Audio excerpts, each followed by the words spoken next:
now we play a round called Boris Johnson and his Chamber of Secrets. This game involves Tom Allen and Milton Jones. If you could make your way to the performance area, please. This round is a stand-up challenge. I launch the wheel of news, and wherever it chooses to stop, one of our performers must step forward and talk about that subject. OK, here we go. Let's spin the wheel. The first subject is school.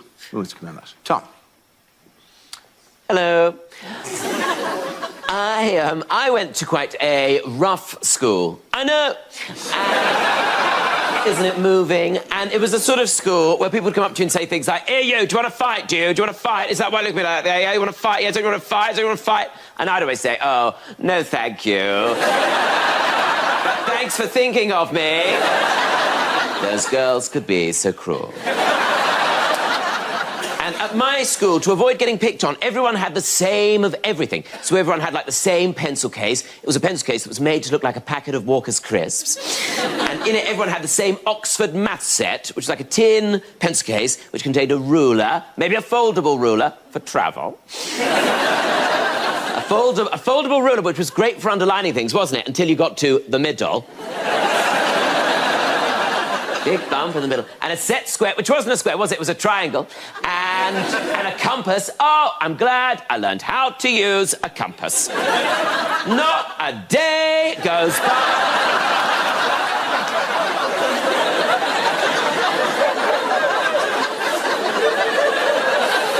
It's a perfect circle. It's got a hole in the middle, but it's a perfect circle. And, like, when do you even get to use that math set? I mean, occasionally you'll get to do proper grown-up maths, or math, as they call it in America, don't they? But we do it more than once. When you get to do things like trigonometry and SOHCAHTOA. Do you remember that? SOHCAHTOA, SOHCAHTOA. Do you remember that? SOHCAHTOA. That's a thing. SOHCAHTOA. Sine equals opposite over hypotenuse. Cosine equals adjacent over hypotenuse. I mean, now, as an adult looking back, it would have been nice, wouldn't it, if they spent maybe half an hour, or even just like 10 minutes, just 10 minutes going, "This is a pension scheme."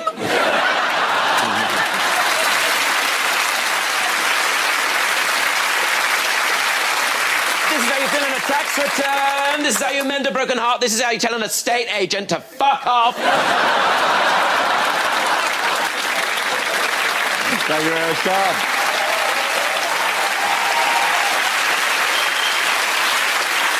OK, that leaves us with Milton. Let's see what your topic is. Let's spin the wheel. And the topic is shopping.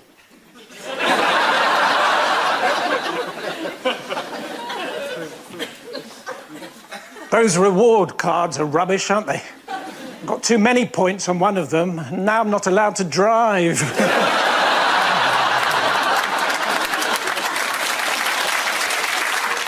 It's really important if you buy something, of course, to read all the instructions. I don't know if you've ever tried to fill a baboon with helium. Prit is not the best lip salve I've ever used. I couldn't complain. Southern Comfort tastes nice. Ordinary Comfort tastes like fabric softener.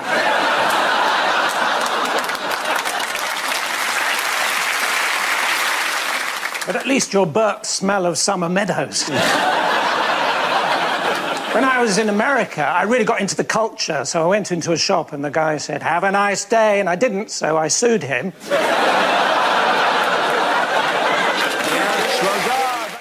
And it's food. Oh, OK. Oh, very similar topics. I once went to a buffet in Reading, and that's not even the joke. It was organised by a woman called Wendy, and it was so beige. It was so bland. It was like a buffet representation of Reading. I looked across this buffet, right? They put out sausage rolls, right? Sausage rolls, right? Where they just whipped off the cellophane and put the corrugated plastic straight down on the table.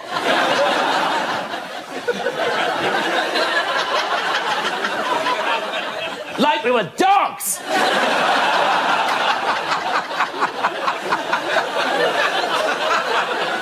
Then we had Scotch eggs, right? Scotch eggs cut into quarters. Apparently no one can eat a whole one. Then we had breadsticks displayed in a pint glass. I thought I was at a fucking UKIP rally.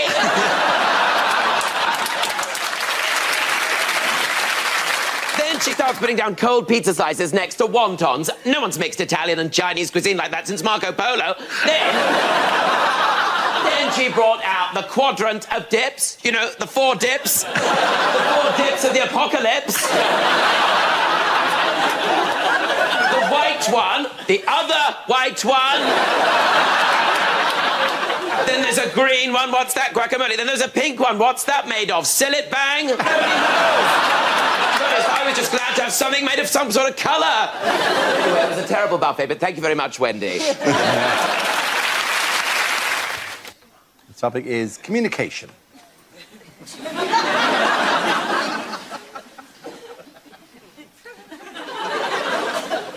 Not a good day today. No one turned up to the first meeting of my sarcasm club, despite loads of people saying how much they were looking forward to it. Do you ever do that thing when you're on the phone? You put it down. No, you put it down. No, you put it down. Listen, you're a qualified vet and it's an old dog.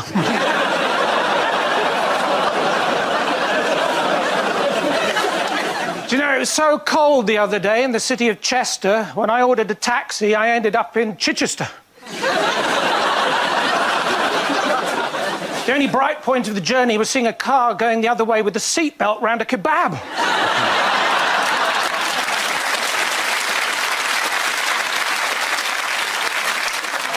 My wife and I, we argue sometimes. You've left the lid up, you've left the lid up. Yes, but what if it's a man, the next person to use the toilet?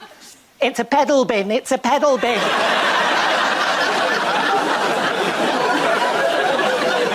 It was her birthday recently. I took her to an orchard in Somerset. We stood for about 20 minutes. Not the Apple Watch she wanted. Thank you very much. Look, the topic is exercise.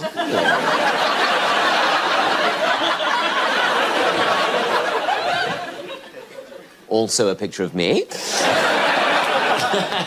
I'm not very good at exercise. I joined the gym. I joined Virgin Active because there wasn't a Virgin Passive. And I found the whole process very intimidating. Like, when you go in there, you're confronted with all the cardio area, like the cardio area. They call it cardio because that's where you go to have a heart attack. And then at the other end, they have what they call the free weights section, the free weights, which I have no business being in because it's for the bigger boys.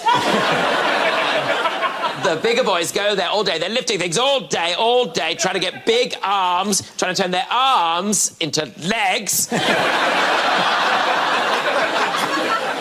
I think it all really started at school. Like, I didn't like doing PE at school. What would happen is, after assembly, one class would have to stay behind in the hall because they'd be doing gym. And I never found out who Jim was.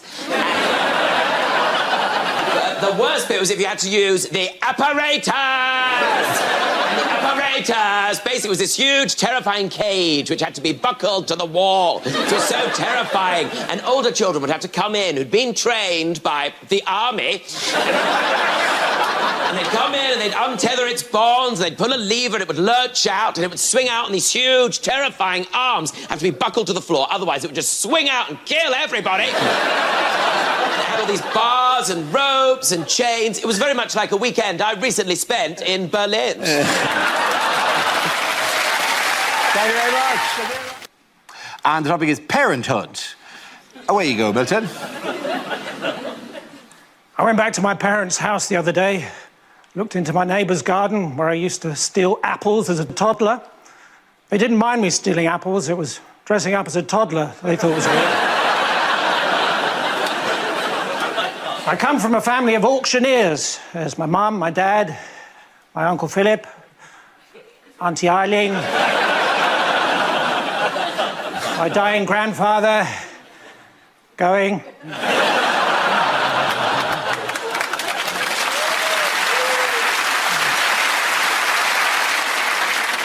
I said to my dad, I keep making mistakes. He said, you're talking to the wrong person. I said, oh, no, not again.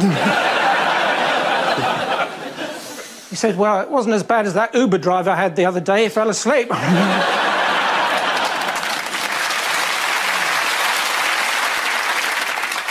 So Calvin Klein's mum has labelled everyone else's pants.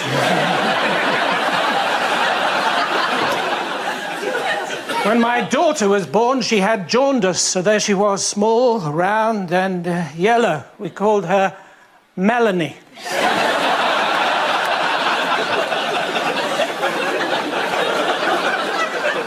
Apparently, I didn't even turn up to one of my own children's christenings, according to one of them, who shall remain nameless. And it's travel. Travel, okay, fine. Well, I travelled from over there. Hello. One of my favourite travel experiences was at secondary school when we went on the school music trip to France. And to get on the school music trip to France, you had to be part of the choir. I was in the choir, and it basically meant you got to hang out with all the other 13-year-old homosexuals who didn't yet realise they were homosexuals and their chatty female friends. And it was a great place to go and learn how to play a show tune on the flute. Not a euphemism. And this was back in the day when it didn't matter where you were going with the school. If you went on any school trip, you had to go by coach. Like, if you go to Australia, you go by coach. This was supposed to be a 5-day trip to France. We spent 2 days on the coach getting there and 2 days getting back. It was basically a day in France. So, on this trip, you really had to make the best of the coach trip. And for me, my favourite bit was when we got to stop off at the French hypermarket. So I thought that would be a great place for me to show off how much better I am than everybody else, because I'd actually been paying attention in French. So I went over to the patisserie and I said to the man there, "Bonjour, je voudrais un croissant, s'il vous plaît." And according to the French classes, the man behind the counter should have responded by saying, "Oui." Il y a un croissant ici, which, when you think about it, is basically the equivalent of someone coming over here and saying, "Hello, I'd like to buy a pasty, please." And then the man behind the counter responding by saying, "Yes! There is a pasty here." And not even mentioning that it's part of a meal deal. So I said, "Bonjour, je voudrais un croissant, s'il vous plaît." And then the man behind the counter responded in normal French by going, blah, blah, blah, blah, blah, blah, blah, blah. I had no idea what he was saying. Blah, blah, blah, blah. I mean, my friend Kevin was no help. The only French he spoke was the French horn, which is a euphemism. I mean, I say they teach us how to speak French. Most of the time, they teach us how to sing it. I mean, I could have stood there and gone, "Quelle est la date de ton anniversaire?" But the idea of a 13-year-old English homosexual standing in the middle of a French hypermarket going, "What is the date of your birthday? What is the date of your birthday?" Couldn't be any more absurd. So I just responded by saying, "Oui, oui, d'accord, d'accord." Ended up with 8 kilograms of ham. Thank you very, very much. Points there at the top.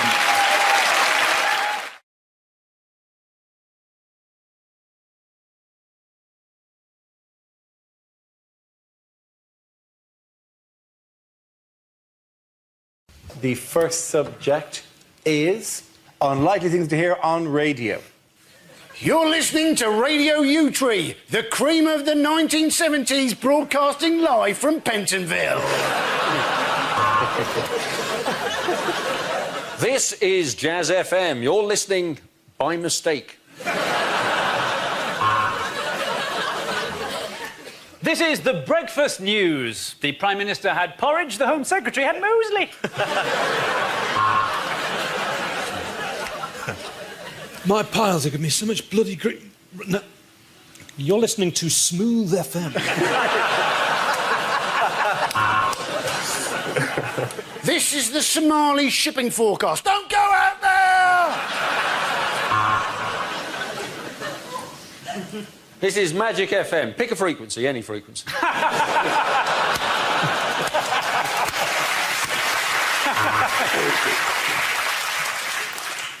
F9 hit, A2 miss, C3 hit.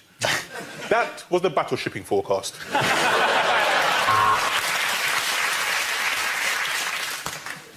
You're listening to Radio 3. Anyone?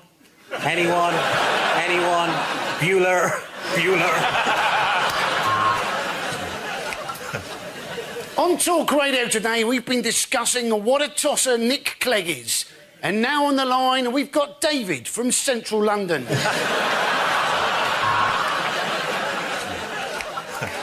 That was God Is Dead by Black Sabbath. You're listening to Vatican Radio.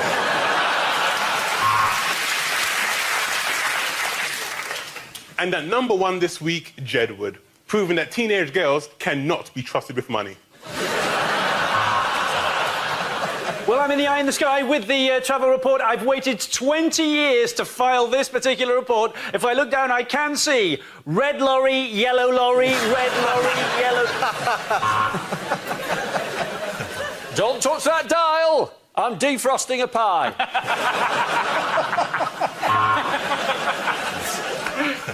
Next up on Radio 1, Nick Grimshaw. He's not very good, but he's only 28, so he definitely didn't get up to anything in the 1970s. Next, Ed Miliband lays out his policies in I'm Sorry I Haven't a Clue.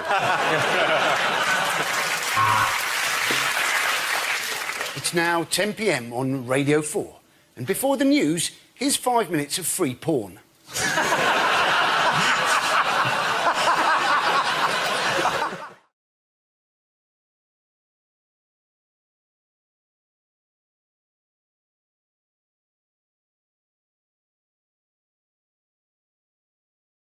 How is an Italian neuroscientist hoping to make medical history? This is brilliant. This is an amazing. absolutely fantastic This is story. amazing. He is planning to give someone a head transplant, or to take someone's head off and transplant it onto another body. It's a bit ridiculous, though, isn't it? Like, how in demand are heads? Like, who's at home going, finally, I can get an head now, all these years? No, I think you mixed up a head transplant and a body transplant. No one is going, if only my body had the head it deserved. Yeah. I have a... You are quite ripped, aren't you? Yeah. I reckon he's on the flag. I reckon he's going to get two people who are quite similar, get one of them, get rid of the other one, and just do like a little dotted line around the neck. Go, done it, nailed it. You would never, ever want to be a head donor, would you?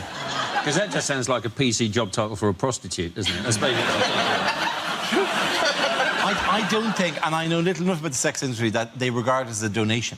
I think. But you are giving head. Yes, you are, but there is also... Speak for yourself. But... Yes.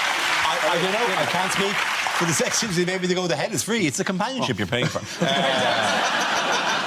If you hadn't seen somebody for ages, Yeah. and whenever you had seen them, they'd always been in a wheelchair, and then you suddenly saw them walking along the street, you'd be quite freaked out by that, wouldn't you? Right?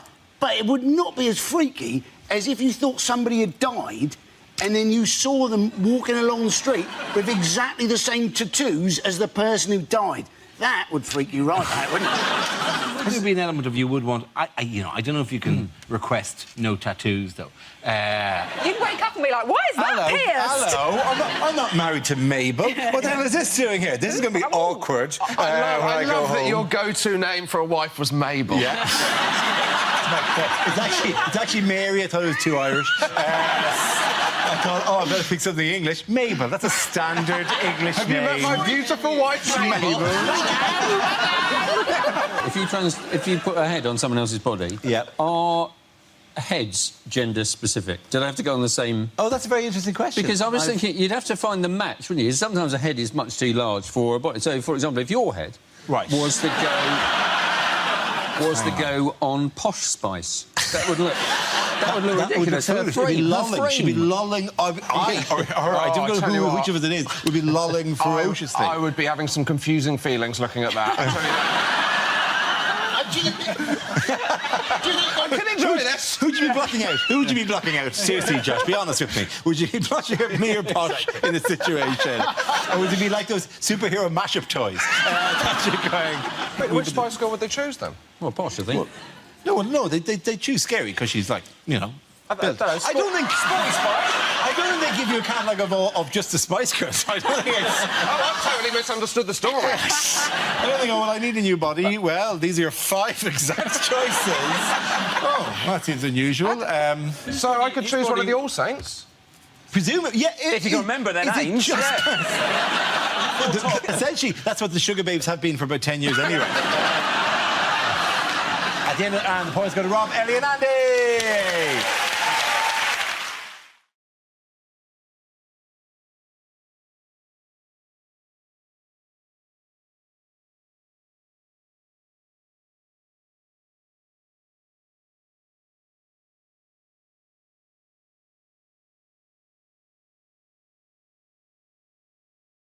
Now we play a round called This Isn't Just News, This is a Wheel of News. This game involves Michael, Mark, Frankie and Russell, so if you could make your way to the performance area, please. This is where we test our performers' stand-up skills. We spin our news generator, it settles on topic, and anyone can volunteer jokes about the chosen subject. The winner is the team I judge who produce the funniest stuff. Here we go. We spin the wheel. The first topic is relationships. I think when you go on a date with someone, it's a bit like playing cards, isn't it? There's a couple of cards you let the other person see.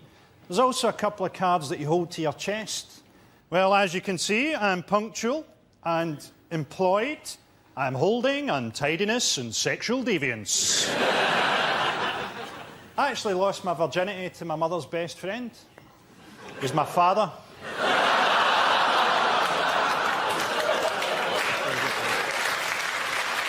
It was the only time he ever told me he loved me. I ran into my dad the other day in a lap dancing bar. He was making good tips. There's a lot of stuff I don't understand about sex. You know, like nudie calendars. Nudie calendars? Who's wanking going, I can't believe it's Pancake Tuesday? Hey, Frankie. OK, let's spin the wheel again. And the subject is travel. Who wants to come in that? Russell. I went to Hong Kong recently. It's fantastic. I was so giddy I did a gig there. I told my mum about it. I was like, I'm doing a gig in Hong Kong. She's like, oh, in English? Probably. Travel's becoming more and more scary, do you find that, you know? But we look for terrorists now based on gender, ethnicity and behaviour. They must have come and go, are they shifty? Are they beige? And we don't need help being racist. We're very good at it as a nation. It's horrible. You know when you get on a plane, you see someone who's vaguely foreign, you can't help but go, oh, God, he's a bomber. Oh, God, he's a bomber.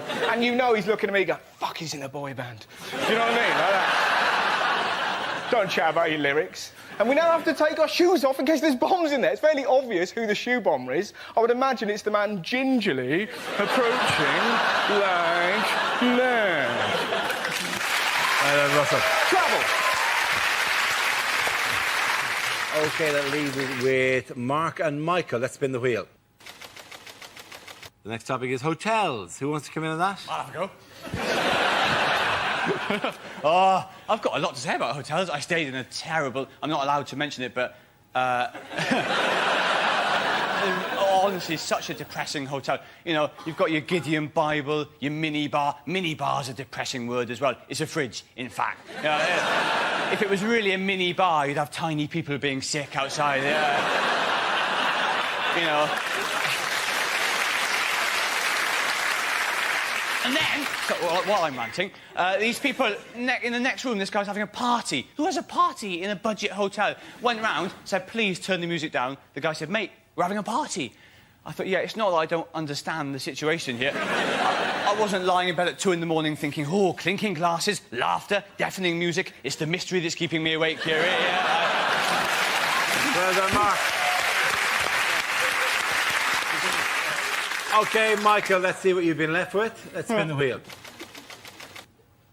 Somebody is...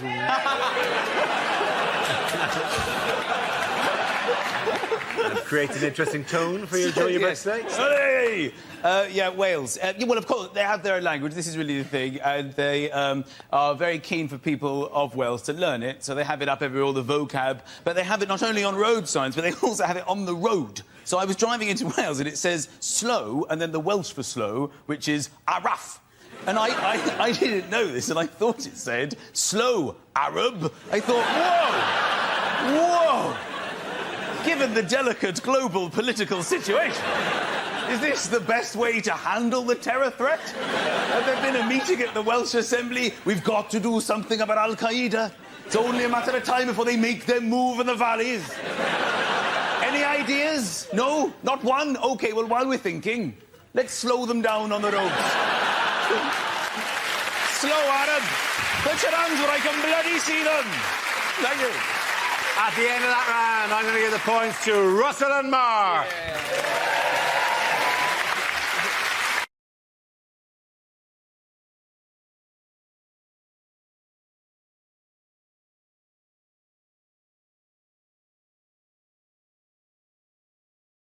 OK, let's spin the wheel for our first topic. And the topic is exercise. We all know we need to do more exercise. I mean, we've now got the fattest kids in Europe. I'm not going to make fun out of obese children. I've learnt not to do that. They will come down on you like a ton of bricks. I didn't like exercising as a kid. When I was a kid, I was made to go swimming in a pool that had a Veruca pool before you got into it. The Veruca pool. Do you remember the Veruca pool? They actually called it the Veruca pool. You can't encourage children to walk in something that's called a Veruca pool. It's like offering somebody the use of your chlamydia flannel, isn't it?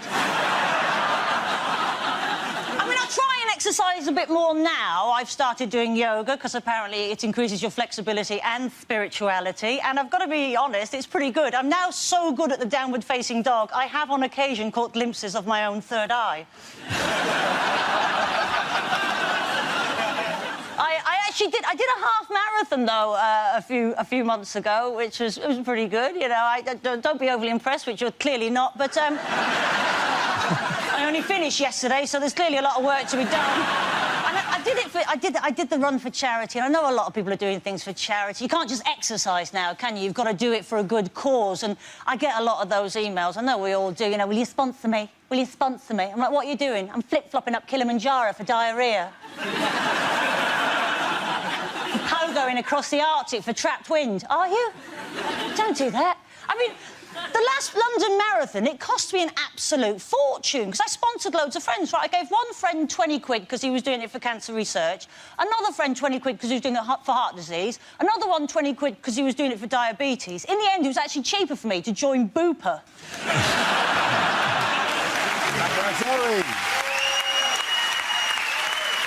OK, that leaves us with Milton. Let's see what you've been left with. Let's spin the wheel. And the subject is work.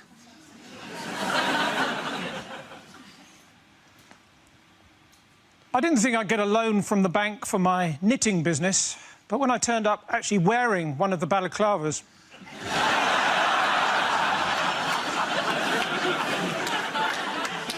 I used to be a weatherman. In fact, does anyone want to buy a broken barometer?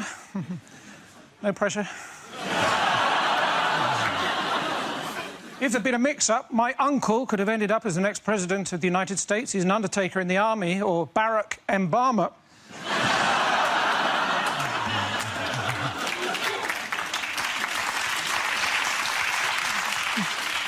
Soldiers, of course, very emotionally repressed. Sometimes you see one of them go into the middle of a parade ground and shout, "Attention!"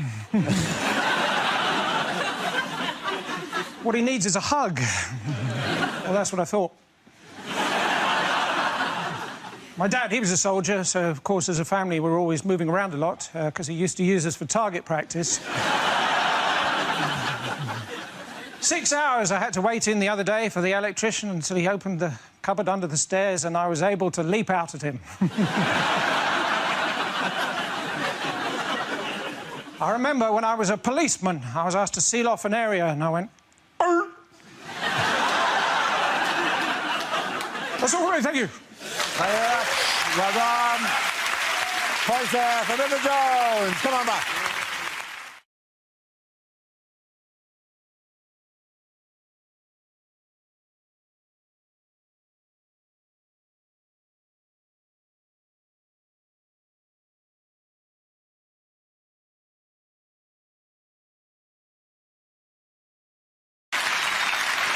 Our next round is called If This Is the Answer, What Is the Question? On the board are 6 categories. Matt, which category would you like? Politics, please. OK, excellent. Politics it is. The answer is 5. But what is the question? The amount of times a minute Ed Miliband remembers that stone. Is it if I've got a tenner and want to book a boy band for my wedding, who can I afford? Everybody get up. Is it what does Nigel Farage regard as an acceptable level of immigration? Is it how many snazzy ties did I try on before the show? No. What is the maximum number of euros you can get out of a Greek cash point at the moment? Is it if I'm watching a documentary on Adolf Hitler's favourite shark, which channel am I watching? What would be a cracking score for a UK entry in Eurovision? Is it how many of the famous five are now dead? Surely not. I didn't want to break it to you like this. Julian is just sitting quietly in a rocking chair, remembering the adventures and going... Laughing because he killed them all. Is it how many basic bitches does it take to escort Kate Moss off an EasyJet flight? Is that a thing? Is that like a... I'm a pretty basic bitch.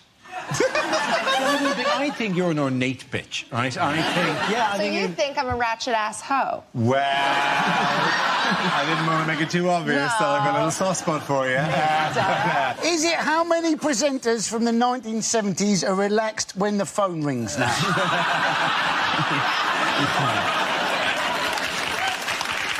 Is it how many names are currently written on Taylor Swift's blank space? Is it as a... I know it's a song. I know Taylor Swift. You know Taylor Swift? Hate. Is this what we do? If ever we mention any band and you're going to do an impression? No, that's not what's going to happen here. Is it Kate Bush? One quick impression. The Village People. NWA. Stop. I think it is how many candidates are there in the Labour leadership? Absolutely right. Thank you very, very much, Hugh. Yes.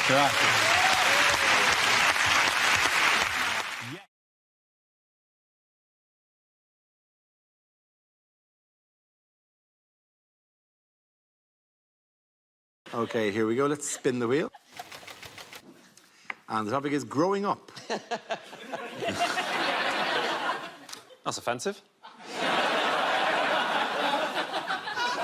I think my parents always wanted me to be really, really grown up. Like, I remember years ago, my parents coming into my room, confiscating all my toys and saying, "You're too old for teddy bears." And I was so upset, I just stormed out the house and I just drove. I'm a proper grown-up now, though, and I can tell I'm a grown-up because of my pyjamas. Like, you can all tell you're grown-ups because of your pyjamas, because, like, when you're a kid, I'd wear pyjamas that had, like, immature things on, like Disney characters and stuff like that. But now I'm a grown-up, you know, I wear pyjamas that have got more mature characters on, like the Cast of Atonement. I mean, my 11-year-old cousin, we've both got Harry Styles pyjamas, but hers say One Direction and mine say Dunkirk. Obviously, slippers is the only exception to this. Slippers only ever have grown-up characters on because it's only grown-ups who wear slippers. No child in their right mind is wearing slippers, and if your child is wearing slippers, keep your creepy Jacob Rees-Mogg child away from me. When I was growing up, all I ever wanted to be was I wanted to be an astronaut. I thought I can be an astronaut. I've only got two weaknesses, being vague and another weakness. Well, no, I can be an astronaut, but the problem is, if you tell your teachers you want to be an astronaut, they say, no, you don't need to study that. You need to study Shakespeare. The only way you can become clever is if you study Shakespeare. That's not true. Shakespeare didn't study Shakespeare. He went on to become Shakespeare. Shut up, shut up, shut up. I'm just annoyed at myself because I didn't realise to be an astronaut you've got to be good at science, and I didn't listen during science, and now I don't remember any science. Like, I remember the basics. I know stuff like if you put a tooth in some milk, you will lose your job at Cravendale. But I get annoyed at what I do remember and what I don't remember, and I find it unfair. I find it unfair that for 7 years of my life I had to study physics every single week. I don't remember any physics. Yet in 2003, I saw half of Johnny English. I still remember the name Pascal Sauvage. Thank you very much, Brad.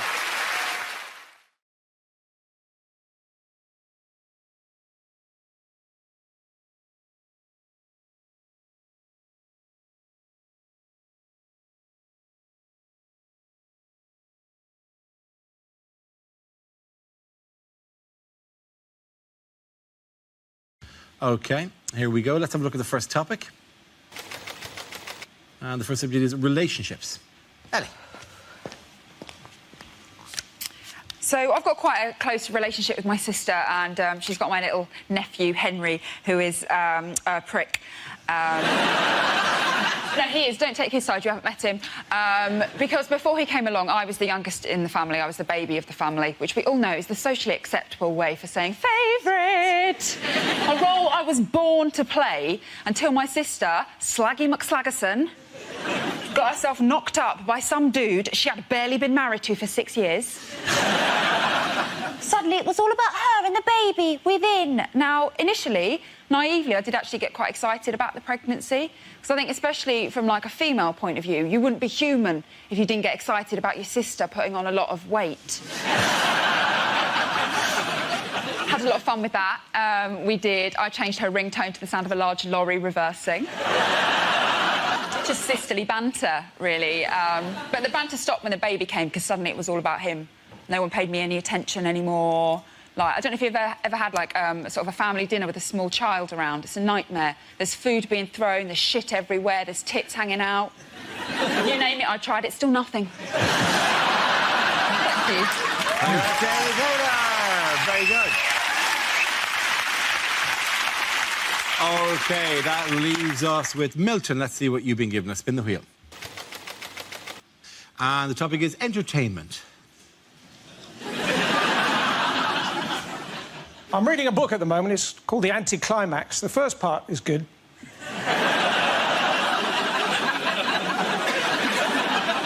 I see Rihanna had to cancel a concert because she got salmonella. Ella. I also see that down by the Thames they're making another wheel, this time dedicated to Mary Poppins, called the London Umdiddle-Diddle-Umdiddle-I.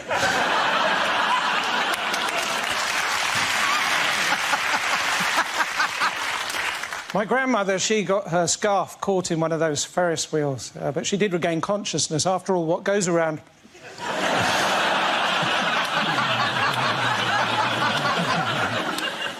I was in a nativity play once. I was the man who scares the children because he comes into the hall on the wrong day to play badminton.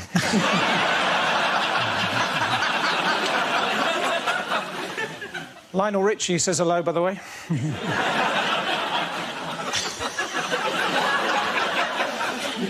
The other day, I saw a sheep pole dancing in a kebab shop.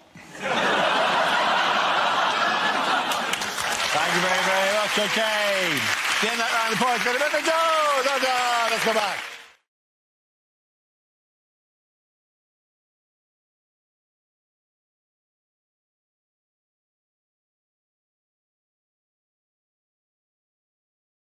There's a general kind of... I was in Europe last week. I was doing gigs in Brussels and Holland. And there's a general line now.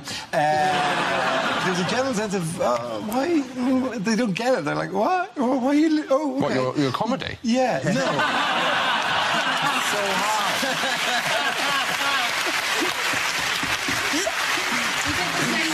They paid for their tickets, that's it. They're not getting money back. Apart from the man who came up to me in a chocolate shop in Brussels train station and then said, the weather is very good, isn't it?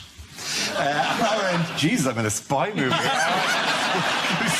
Oh, yes, but not when the rain falls. Meet me by the liqueurs. I think it's hard. I find it difficult to find which I dislike more, whether it's like the petty xenophobia of Nigel Farage or the French.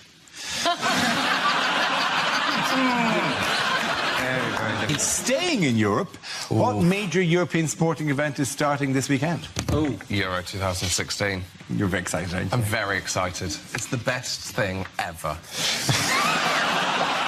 Excited. I'm sorry, this is what happens every time. It's always the same. It's like huge excitement followed by inevitable limp disappointment. It's like Jerry Hall's wedding night. even that photo of men getting on a plane. I've got goosebumps. They're getting on in a very wrong way. That's how bad our team is. It seems to me that plane has got far too many stewards. I don't know if you watched Alan Shearer's documentary, which said the best summer of our lives 20 years ago was 1996, when we reached the semi-finals. That is how shit we are. We're doing documentaries about when we reach the semi-final. Germany aren't doing that. They're not doing documentaries on things. They're not doing documentaries on the time they came second in a war.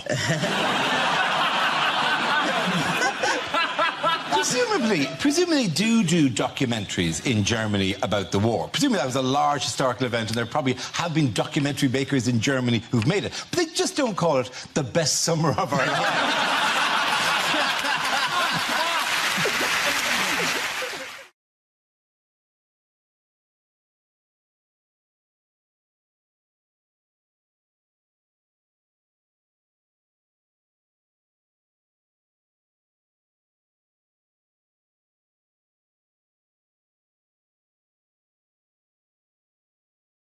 Here is a picture of England manager Roy Hodgson, but can you sum this up with a phrase? Is it the world's most disappointing lap dance? Is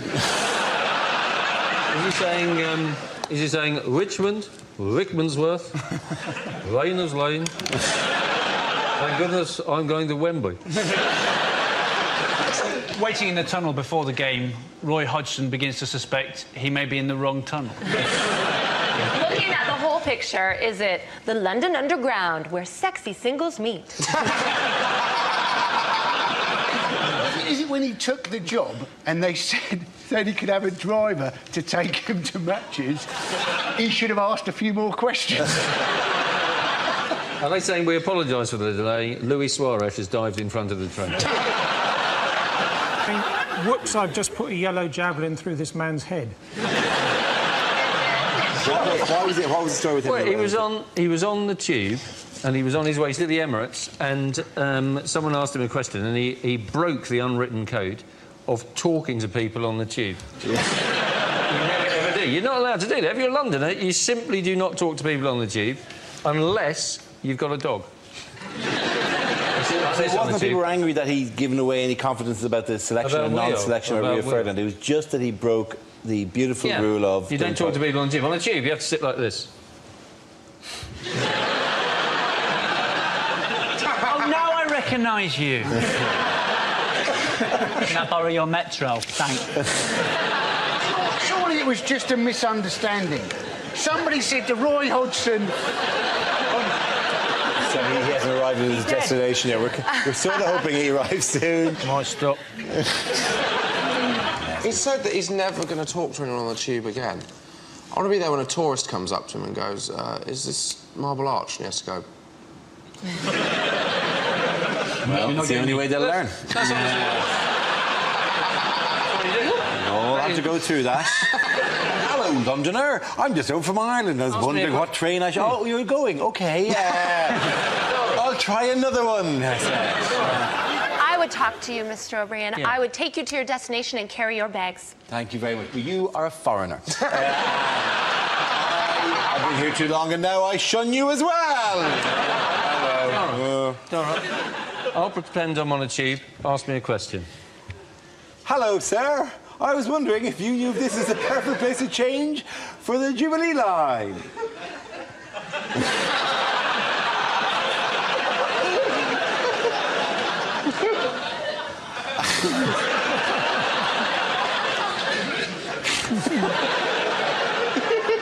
Excuse me, I was wondering if this is the right place for... I want to get to Buckingham Palace. It's shameful. This man is a pioneer, the first man ever to speak on the tube. And your people, instead of lifting him up, you punish him by making him coach your football team. Okay, at the end of that round, the points go to Josh, Catherine and Andy.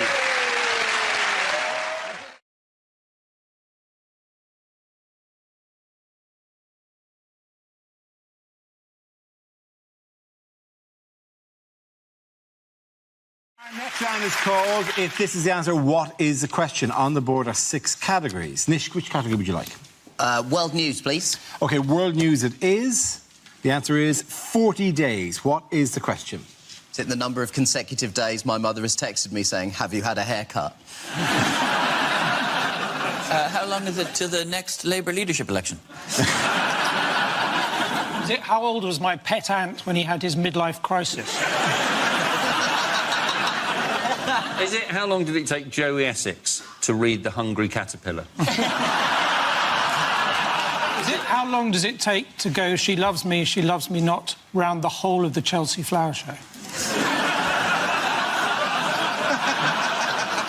Is it, once he's elected, how many days will there be in Trump-tember?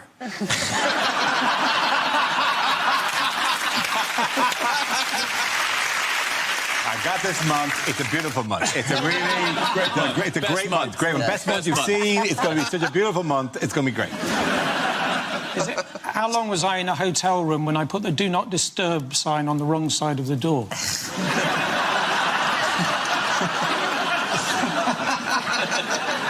Is it how long would Jeremy Hunt have to wait for in A&E before being seen? Is it if I have a pickled onion Monster Munch, how long will it be in my burps? And you know what the actual answer is, please? Is it when they hacked Hillary's emails, how long did they spend just wading through Bill Clinton's porn stash? Is it how many days until the American election? It is absolutely right. Thank you very much. Tish, come on! Classic nerd. Yes, the question I was looking for is how long until the US presidential election? In a bitter campaign, the two most disliked candidates in 30 years are vying to become the 45th president of the United States. Now, this week was the first presidential debate. Did any of you see it? See much of it? Not many people watched it here, but it gets massive figures in America, doesn't it? Yeah, well, because in America, God, they don't put it on at 2 o'clock in the morning. See, that's the genius. That's how it works. You know that's the old American can-do spirit, you know? They're clever about this stuff, the Americans. It's got 100 million views. Yeah, 100 million. And Channel 4 have bought the format because they're so excited about it. It was a weird atmosphere because it looked like Hillary Clinton was sort of trying to invoke the great presidential debates like Kennedy versus Nixon and Reagan versus Carter, whereas Donald Trump sort of reminded me of Batman versus Superman in that he was loud, incoherent, and managed to be disappointing despite expectations being unbelievably low. He had a terrible problem with the moderator, though, didn't he? He didn't like the moderator subsequently. Well, the moderator would say things like, no, that's not true, actually. He's got a perfect plan for dealing with the moderator, is that the next debate is going to build a wall between him and the moderator. And the moderator is paying for the wall. The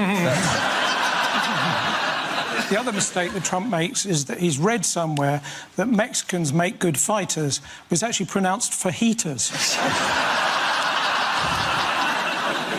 Do you know how often he lied in a 90-minute debate? Was it 37 times? 34 lies. 34 times. Oh, I'm doing him a terrible disservice. You are. You make him sound like he's a big liar. He lied 34 times. She lied 4 times. Yeah, but she did the first lie, because she came out and said, it's a pleasure to be here talking.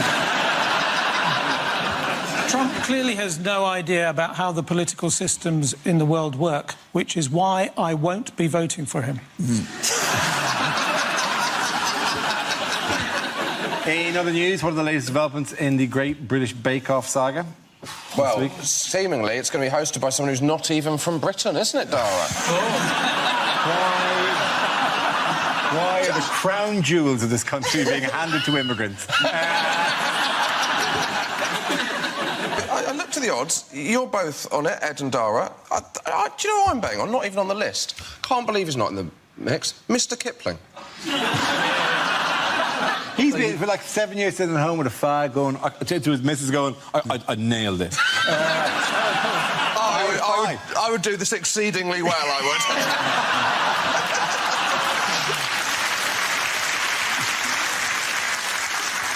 would. No offence to you, Dara, but I would like Ed to host it because he seems to know a lot about caking. And also, I believe it's caking. Yeah. That's the industry term. Amongst people who know, that is the term. Caking sounds like an urban slang word for something that sort of came after dogging or something, didn't it? Yeah, Tory MP's been caught caking it. But also in a tent as well. Oh. It'll be reassuring because you look like an exact combination of Mel and Sue.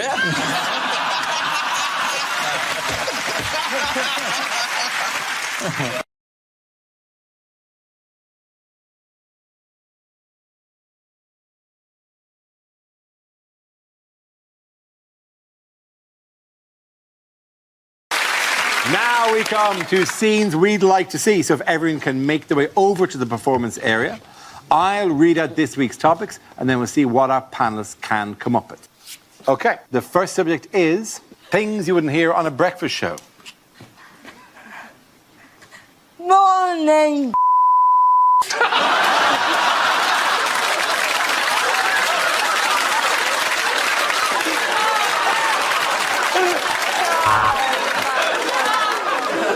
Just checking, this isn't live, is it?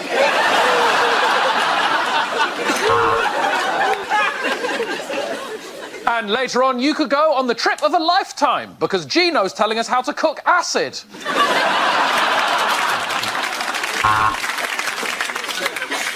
And coming up, we're speaking to 8-year-old coffee aficionado Jasper, who has just claimed the title for Britain's youngest wanker.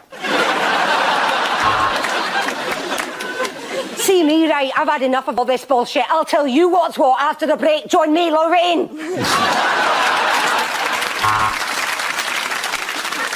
You're watching Good Morning Britain on ITV+1, so the clock in the corner's wrong and you're already late for work. Well, to hear more about the explosion in the opticians, let's go to the Flying Eye. Reports coming in of a major incident at the origami finals. More on that as it unfolds.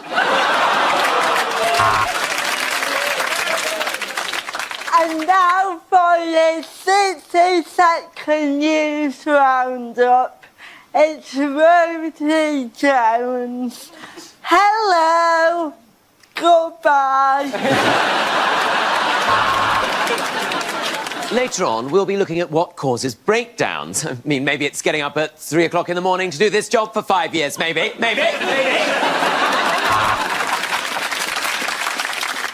Today on the show, we're discussing sexism. Why is it that when a woman says she slept with loads of people, she is called a slag? But when I say that, I am called a liar.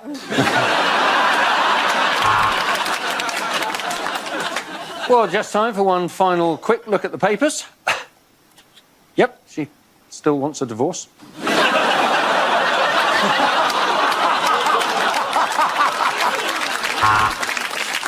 Oh, Piers, that's such a compassionate, well-articulated thought.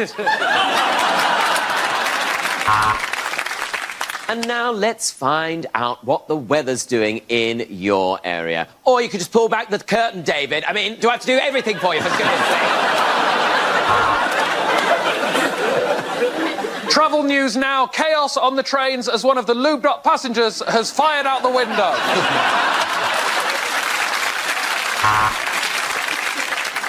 And now for every lad's favourite part of the show, it's the weather. Over to us, a bloke one. Switch it to Babe Station.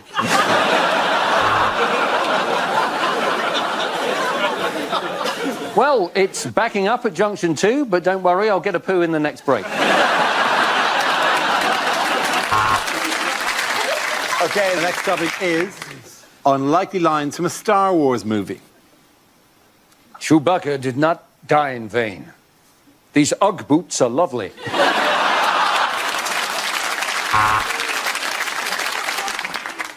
Sorry I'm late, everyone. I was just in my bunk having what we refer to here on the Falcon as a hand solo.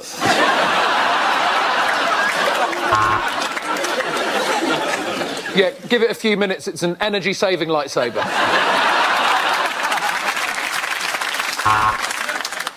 I've done you a favour, and now you owe me one, Kenobi. Actually, this Ewok identifies as a she-wok. A long time ago, in a galaxy far, far away, Mother Week made a set that was fucking inaccessible to disabled people. What are you doing? No, I gave up ages ago. I'm Darth Vader.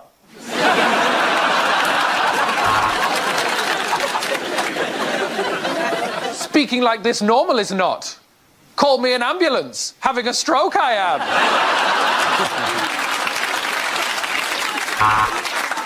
If this is space, why aren't we all floating around? It is the War of the Clones, or as I like to call it, Love Island.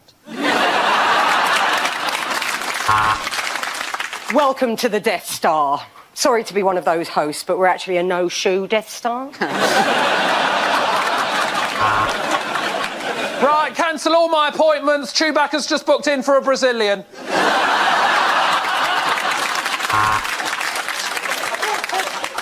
Oh, my God. Someone's doing a Jedi mind trick on me. I'm not in control of my hand. I think they're trying to send you a message.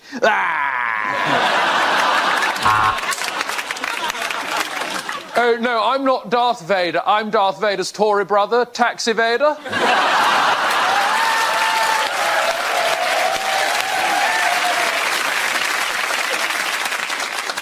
Oh, do we have to fight with lightsabers? It's just that no one looks good under strip lighting. That was Tom Allen with Jedi for the Straight Guy. At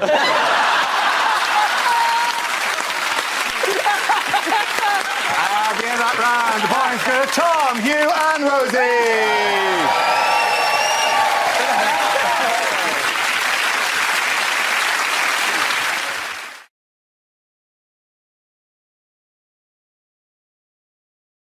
The worst person to be married to.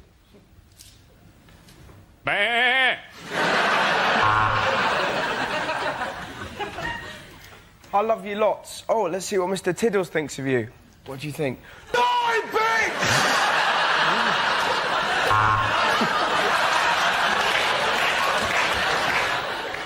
Brace yourself, Agnes. It's that time of year again.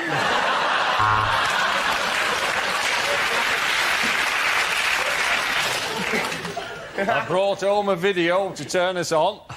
It's Fred Dibner's Age of Steam. Of course we're going to go out tonight. It's Hitler's birthday. But he's my dad. We do everything together. You want me to put my dingaling into your fairy cave? Are you mad, woman? But you can't use that toilet. That's my toilet. He sleeps in the bed with us, OK? Don't make me choose between you and the wolf. Please, please, Pavarotti, let me go on top. OK, points in that round going to Russell, David and Andy.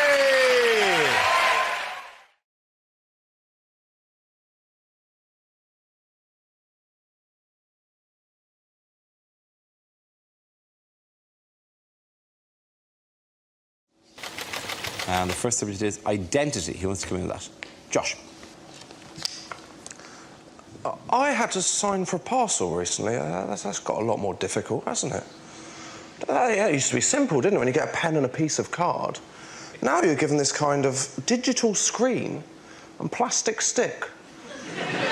And all you can do is some kind of zigzag up and down line. That bears no relation to any signature that has ever existed ever. Is that your signature? No! It's like the mark of Zorro. Is anyone checking this at the post office going, I've got bad news? Zorro is back. And he's signing for every parcel in the United Kingdom. I struggle filling in these forms. I filled in the census last year. My favourite question was on the final page. The question said, please fill in the details of anyone that doesn't live with you but stayed over on the night of March the 23rd. That's going to be very awkward if you've just had a one-night stand, isn't it? Just good morning, a few questions. What is your occupation? What do I know? Well, I'm telling the government, actually, yeah. It's not the kind of thing you can just drop in, just go, morning, do you take sugar in your tea? Also, would you describe yourself as Caucasian? Thank you very much, Josh Wilderson. OK, let's see what the next subject is. And it's nationality. Who wants to give me that? Catherine. Hello. I'm of mixed heritage, actually. I talk like a Canadian, but I tolerate my partner's drinking like an Irish girl.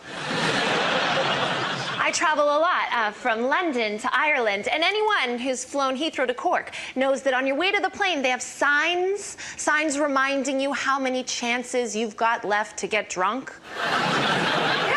They're like 6 licensed shops, 2 shops, 1 shop. It's like, what? Before I board an aircraft filled with wine to get to the land of Guinness? And the final shop is right at the gate. And in that shop, there's a sign that says, no ID, no sale. And I'm like, this is an international airport. How about no ID? How'd you get on the plane? It is in the boarding lounge, If a terrorist manages to sneak through levels of security at the world's busiest international airport, give him a pint. Thank you very much, Catherine Ryan. OK, that leaves us with Milton. Let's see what you've been left with, Milton. Let's spin the wheel. Transport is the topic.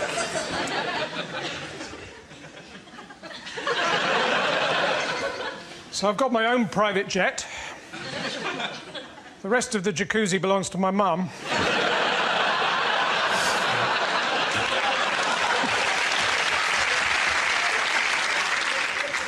If you've got a sat-nav, don't put the name of the company you're visiting into it.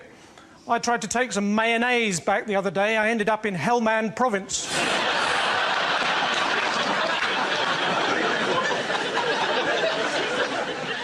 I mean, I've got a car, but there's nothing I like better than making a bonfire on the passenger seat.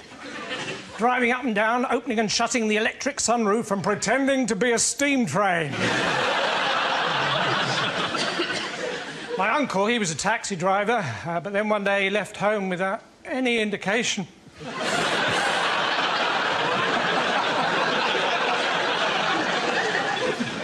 So recently, I was fell walking in the Lake District. Well, it's not quite true. Recently, I fell walking in the Lake District. I was going to tell someone, but the pillar box was full of sugar puffs. Thank you very much, Milton. OK, that round. Close over in. Go on, Sebastian.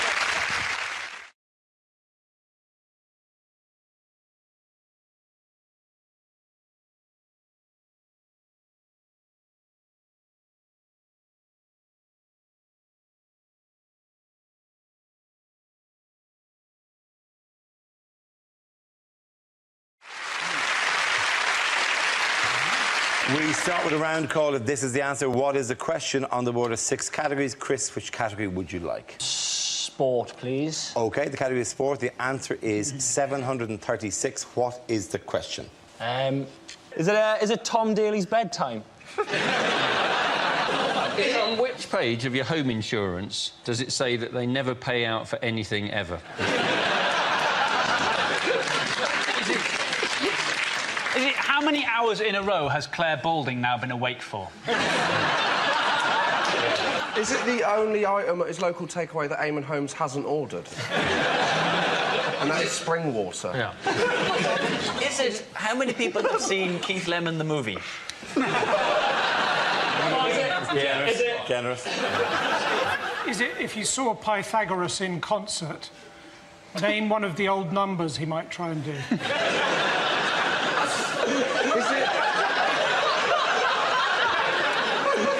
Is it how many Cocoa Pops does Rain Man have for breakfast? 736 Cocoa Pops. 736 Cocoa Pops.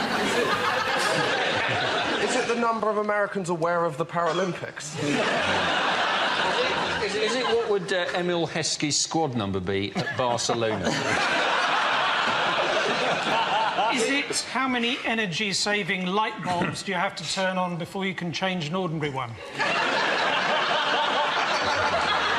Is it how many calories does the average man burn off while having a proper think about Jessica Ennis?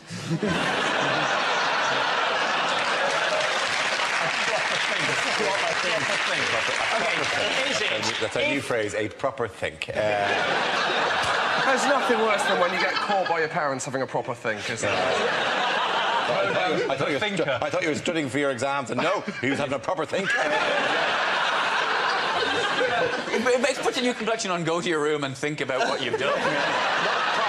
It's going to bring towards the correct answer if you can. When reading the letters page of the Daily Mail, what year does it feel like it is? Is it the amount of athletes that took part in the parade this week? Absolutely right. Thank you very, very much. Well done, Chris. Yes, the question I was looking for is how many Team GB athletes took part in the Olympic and Paralympic victory parade in London on Monday. According to the British Olympic Association, 736 athletes celebrated their record-breaking medal haul in front of over 1 million spectators. The victory parade was made up of 21 floats and featured a flypast by the Red Arrows. Did you watch? What else can the Red Arrows do if they don't fly past? Interesting. Presumably walk past in formation. Everybody loves the Red Arrows, don't they? Everybody really loves the Red Arrows. You think how much better people would feel about our unwanted intervention in other countries if we bombed them using the Red Arrows. I went to the Paralympics. It was very exciting. It was quite complicated. You get used, because I didn't know anything about it. And the first race I watched was the... because, you know, they had those grades, and so I watched the S6 swimming. And I was like... they said it, I was like, the Essex swimming? I mean, I know that's frowned upon to be from Essex, but that is not a disability.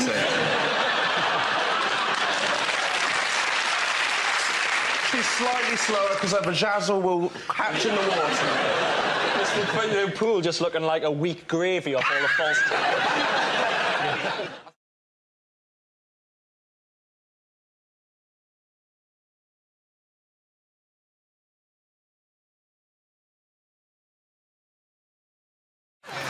What has been the response to the new shadow cabinet? I was very excited by the shadow cabinet. No way. Yes. Lots of people that I'd never heard of before, and the minute I heard of them, I loved them. And also, it has the twins.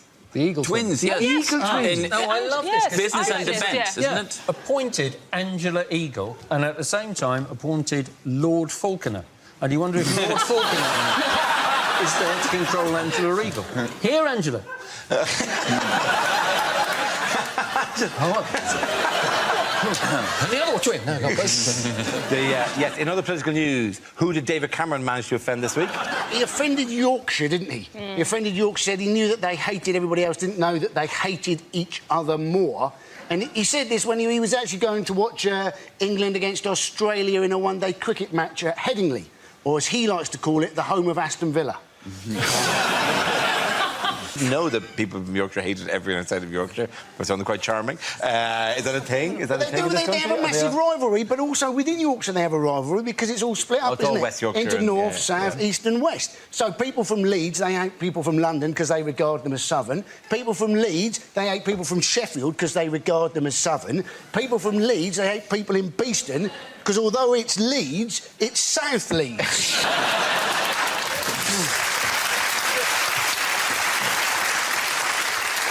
To be honest, I'm not really interested in this story. The question I've been asking myself since the beginning of this is, does Angela Eagle tweet? Or does she just go, yes? Which would it be? We check out her account and it's just hundreds of, like, A-H-H-H-H-H-H, and then a mouse! Exclamation mark. Yorkshire does have an excellent accent, though. One of the finest accent jokes in the world is one about the Yorkshireman whose dog dies, and he goes to a jeweller's and says, I want a statue made of me dog.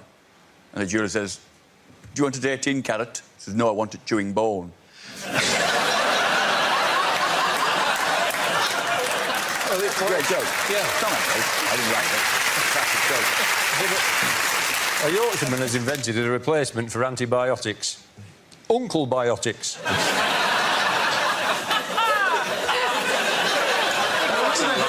No wonder they hate each other if they're telling each other those jokes.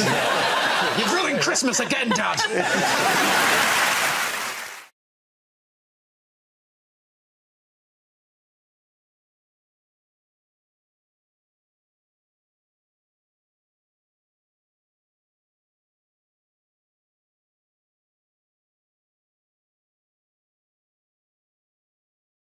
Cliffhanger lines from a political soap opera. I'm John F. Kennedy. I've been in the shower. Did I miss anything? Hey, Condoleezza. I think I pressed the wrong button.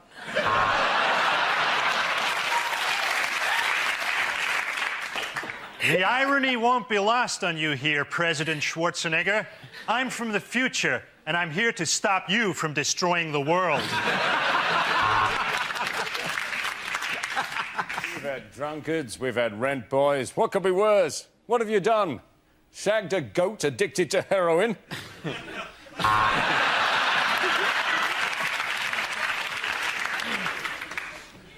I'm sorry I missed your vote on sustainable agriculture.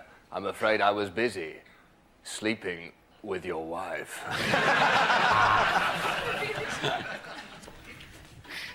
Are you trying to seduce me, Lady Thatcher?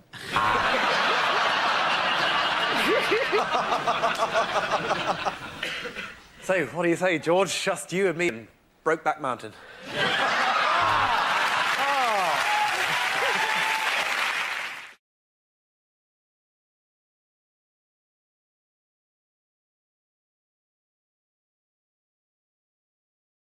What have the government changed their minds about? The one this week is rubbish collection.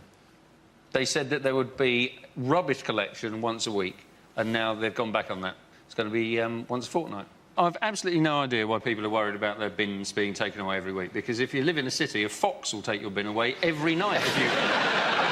This is the thing, it's a big thing, the urban foxes, or as they have them in Kensington, the urbane foxes. So I said to the rabbit, I should run if I were you, my young friend. Do not say to bandy pretty words with me. I shall have your pelt for a smoking jacket. Who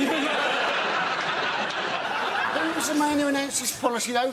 A man by the name of Eric Pickles, yes. who basically said it was the right of every Englishman to have the remnants of his chicken tikka masala to be able to put them in a bin without having to wait 2 weeks to have them collected. Have you seen the look of that man? That is a... How would he know? There we go. That is a man who has no concept of leftovers whatsoever. Do you think that when he said the remnants, he meant like that tin container that they got delivered in? Honestly, he would have eaten that. He would have eaten the bag it came in. He would have eaten the receipt and the leaflet with the new menu on it. And the delivery boy only got away because he was on a moped. Nice.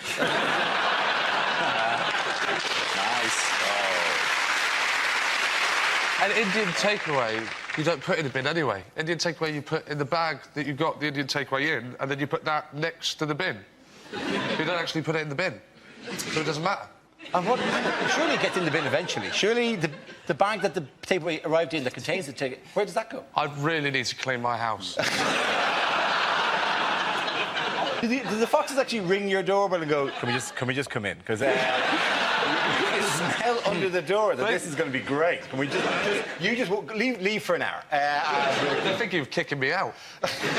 It is also one of the big advantages of a wheelie bin that you can do a U-turn in it. And race it. Have you ever done that? You ever done racing wheelie bins? No, I haven't. Well, you put a child in each wheelie bin. They're quite deep wheelie bins. How old is it? Exactly, yeah. They don't need to be seeing anything. You can have the lids closed. Do you even have to move, or do you just close the lid and go, oh, here we go, oh... And when they're sick, it's quite useful they're in a bin, to be honest. By the way, this is all a very funny chat about wheelie bins, but we're not saying you should really put children into a wheelie bin.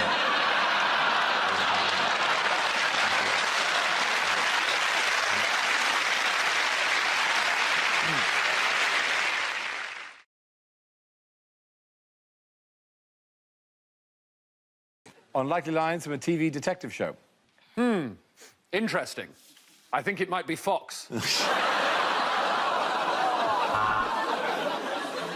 Sierra, Alpha, Disco, Poker, Nipple... Actually, I've got no idea what I'm talking about.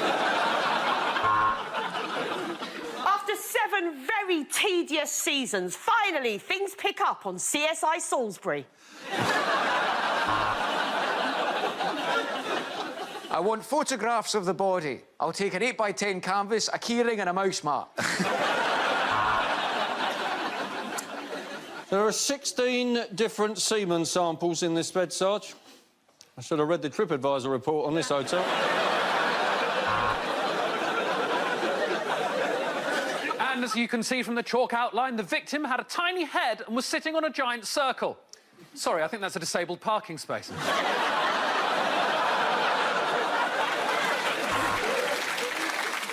So So your crime number is 1000000. Oh my God, you're our millionth customer! I'm really sorry. What happened to your husband? Welcome to the new detective show from the Northeast. CSYI Newcastle.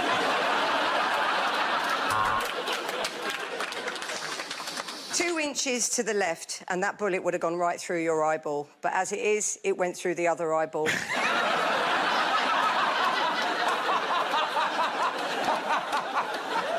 Oh, God, I have to go to the morgue. He's always eating a sandwich. We get it, you're desensitised. Well done.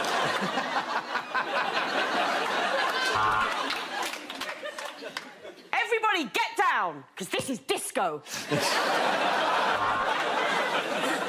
Look, I am genuinely sorry that your father never hugged you, but when I said, it's the police, open up,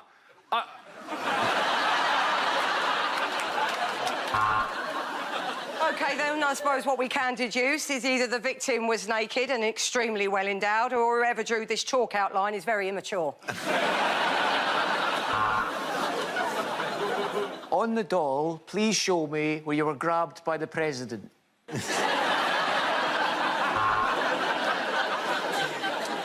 Ms. Harris, I'm sorry to have to do this, but we want you to identify a body. This body... No, but seriously, there is a body and we think it's your fiancé.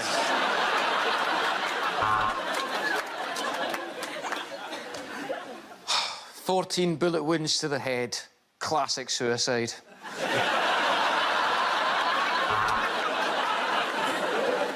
Oh, wait. Maybe it's a man pretending to shit like a fox. Welcome to Sunhill Police Station. I'm PC, every British actor's first TV gig, and this is Sergeant Too Ugly for Hollyoaks.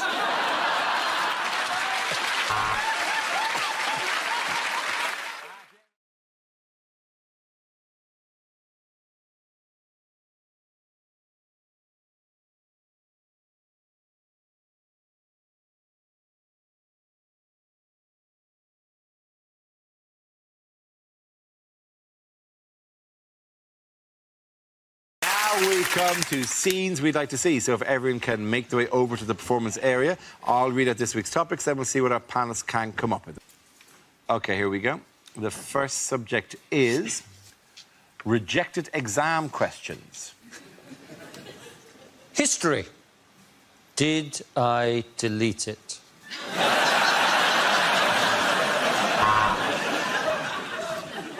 If cycling 10 miles a day uses up 400 calories, explain why Boris Johnson is still a fat bastard. If the sun is 93 million miles away, how can that cost £32 in an Uber?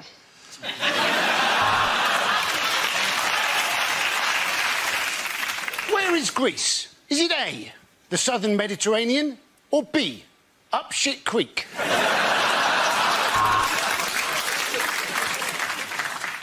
What does the French phrase déjà vu literally translate as?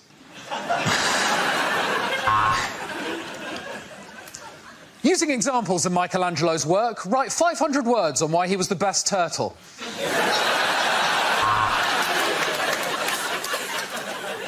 What does the French phrase déjà vu literally translate as?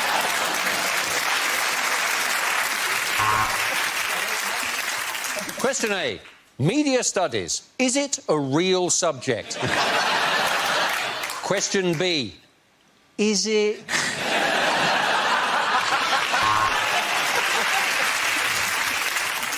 Using a compass and ruler, draw perfect cock and balls.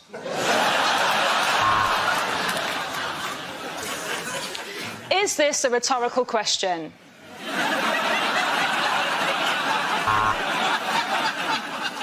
You may now commence your anal sex exam. Please turn over.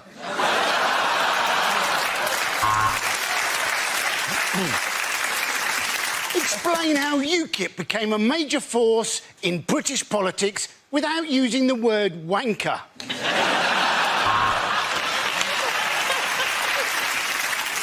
If Jay-Z is unfortunate enough to have a problem with a bitch, how many problems does Jay-Z now have?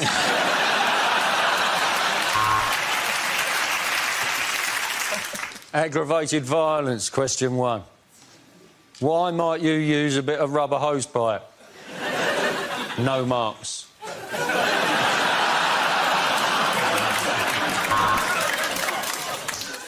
What colour is this dress? White and gold or black and blue? Discuss. If a train leaves the station at the correct time and arrives at its destination at the correct time, how cool would that be? Chemistry, me, you. Is there any?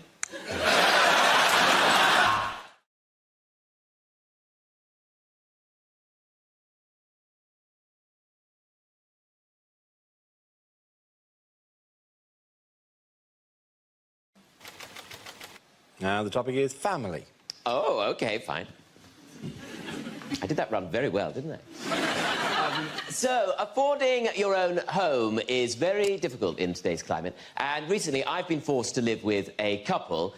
They're called Dad and Mum. And one thing that my parents' friends all like to let me know is that they are down with the pervs. With the pervs, they love the pervs, and I'm gay. I'm gay. I don't know if I needed to explain that. Well, I say I'm gay. I hardly find the time. But I mean, I'm a Gemini as well, but they don't get a parade. But the thing is, like, their friend Les wanted to come over and talk to me. Les comes over and he says, "Oh, Tom, I've got to tell you, right? My brother, he is gay now." Gay now? I mean, it sounded like he'd done an evening class and become a Pilates instructor. So oh, yeah, my brother, he's gay now. He's ever so worried about telling me, He said, "Oh, I've got to tell you, Les, I'm gay, Les. I thought, gay, Les? That's complicated, isn't it? I didn't know you could be both. So I'm gay, Les. And I just said to him, Tom, "Oh, don't worry, bruv. There's one on every bus." Which I thought was a very confusing thing to say, because as far as I'm concerned, all the gays I know use Uber. Topic is school. Oh, OK. I'm very good at that running. So I think education has changed quite a lot since I was at school. Now I know teachers have TAs in the classroom, but this was long before the Territorial Army got involved. Back when I was at school, you basically had one teacher and 35 or 50 million children in one class. You were basically watching one person have a nervous breakdown before your very eyes. I remember my teacher, she'd be like, "Right, OK, we're going to do maths now. OK, tens, hundreds, thousands. OK, put those bricks away. OK, come and sit on the mat now. Don't piss yourself again. OK, now we're going to do reading. OK, read a bit. Can you read? Right, doesn't matter. We don't have time. OK, now we'll do geography. Do you know where this is? Right, doesn't matter. We don't own it anymore. OK, now we're to art. OK, everyone draw this thing. OK, hold up your drawings. OK, gold star for you, smiley face for you, house point for you. What does it mean? No one knows. OK, now we learn about nature and the water cycle. Water comes up here, comes along here, falls down in your face. Now we're going to make a display about that out of foil. OK, now we're going to learn a bit more about nature. OK, everyone go out to the playground. Go out to the playground so I can have a drink. Go out to the playground and get a leaf. Bring the leaves in. Don't bring the mud in, you stupid prick. Bring your leaves in. OK, now hold up your leaves. Now draw your leaf. Now sketch your leaf. Now trace everything you can. Trace it. You've got to be able to trace. You'll never be able to get a job unless you can trace. Trace all day. It's the most important skill in the world. And colouring within the lines. No one will love you unless you can colour in within the lines. Maybe that's why he left me. Yeah, do a bark grubbing if you want, Lindsay, you show-off little bitch. All right, now take your leaves and put them on the wall and do them in the shape of a tree and do it nicely because it's for open day, which you don't understand, but my job depends on it. OK, now you're going to mummify a teddy bear. You're going to wrap your teddy bear in toilet paper, which also doubles as tracing paper. You're going to wrap your teddy bear in toilet paper. It teaches you nothing at all, but it keeps you quiet while I can do poppers. OK, now you're going to design a sarcophagus for your teddy bear, a coffin for your teddy bear, so we can all think about being dead. One day we're all going to be dead, cold and dead in the ground, which I wish I was. I wish I was dead, you bunch of... Oh, my goodness, children. It's time to go out and play. Play.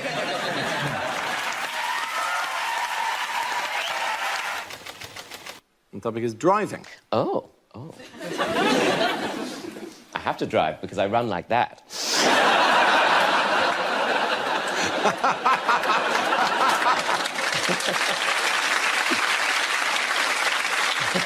Now, I don't want you guys to think I'm a failure just because I live at home with my mum and dad and I'm 35 years old. Because recently, one of the things I did is I finally passed my driving test. You would not clap if you'd seen me do it. I found the whole process very stressful, and I get quite nervous about it. And people aren't very much help when you feel nervous. Like I'd say, oh, I'm feeling nervous, and they go, oh, don't be nervous. Oh, thanks very much, I hadn't thought of it like that. Where I live, when you first pass your driving test, everyone has to go on this one rite of passage drive to an out-of-town shopping centre which goes by the name of Blue Water. And so I decided I wouldn't go on my own. I thought I'd take someone with me. I'll take my dad with me because I've got a good relationship with my dad, and I thought this would be a great way to end it. And, like, the last thing my dad taught me how to do was how to box. Yeah. When I was being picked on at school. Can you imagine? And he was just standing there going, it's all right, you're just going to punch my hands. Just try punching my hands. I was cowering in the corner going, no, Dad, no, I can't do it. I can't deal with confrontation. It doesn't sound right in my accent. My dad was going, oh, I thought you'd be much better at this. I mean, you've already got the silk dressing gown on and everything. So we're sat there in the car, right, and there's already a tension, and we're going along, and we come to some traffic lights, and they're red. That means you have to stop. I've done the theory test as well. Anyway, the lights went from red to amber to green, and I went to drive off, and what happened is I stalled the engine. And my dad, bless him, he turned to me, and he said, concentrate! Which is such a calming thing to say. The first subject is parties. Hello. I get invited to parties. I get invited to hen parties quite a lot. I get invited as the token gay. I know.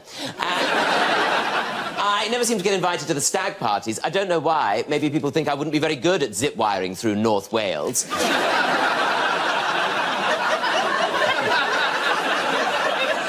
A little while ago, I got invited to a friend of mine's hen party, a friend of mine from school, and it was being organised by her chief bridesmaid, Emma. And Emma is, how would you describe her? Passive-aggressive? I knew I had to go to this hen party because suddenly I was added to a WhatsApp group. WhatsApp, what's up? I'll tell you what's up. I looked at my phone. I had 324 notifications from people I did not know. I'm in this group with the mother of the bride. We've all got to call her Mum, her sister, Auntie Wendy, and then they're all sending selfies to each other, except Auntie Wendy can't send a selfie, can she? She sends a video of her eyebrow. Twice. It's used up all my data, all my storage is gone. Then something pink covers the lens at the end of the video, which you assume is a finger, but you don't like to ask. Then I had to go to this hen cottage, right, this dream hen cottage, which was just outside Reading. I pulled up, I donned a penis headdress, put a pink sash on, got out of the car. Right, Emma was answering the door in a steadily escalating pitch of excitement. Oh, my God, hi, you look amazing, coming in. Oh, my God, hi, you look amazing, coming in. Oh, hi, Tom. Rude. Then I had to go and introduce myself to all the other hens, and if there is one thing worse than being invited to a hen party as the token gay, it's if they've invited another token gay. And who was it? This guy, Kevin, right? He's a dancer. He's got a hat on. He's a better gay than me. You can't compete with that. Then we've got to go off and do all these activities. We started the day with a guacamole-making class.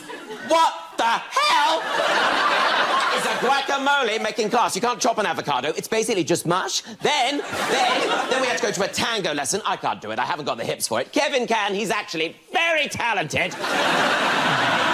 Then, right, we had to go on a gondola ride round Reading. I mean, it's hardly Venice, is it, when you're going past a Matalan? Auntie Wendy's going, oh, it's just like St Mark's Square, isn't it? Or is that Asda car park? Anyway, I wish I had been on a zip wire somewhere in Wales. Thank you. And it's food. Oh, OK. Oh, very similar topics. I once went to a buffet in Reading, and that's not even the joke. It was organised by a woman called Wendy, and it was so beige. It was so bland. It was like a buffet representation of Reading. I looked across this buffet, right? They put out sausage rolls, right? Sausage rolls, right? Where they just whipped off the cellophane and put the corrugated plastic straight down on the table.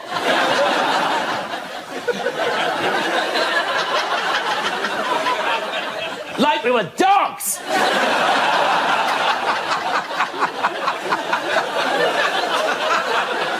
Then we had Scotch eggs, right? Scotch eggs cut into quarters. Apparently no one can eat a whole one. Then we had breadsticks displayed in a pint glass. I thought I was at a fucking UKIP rally.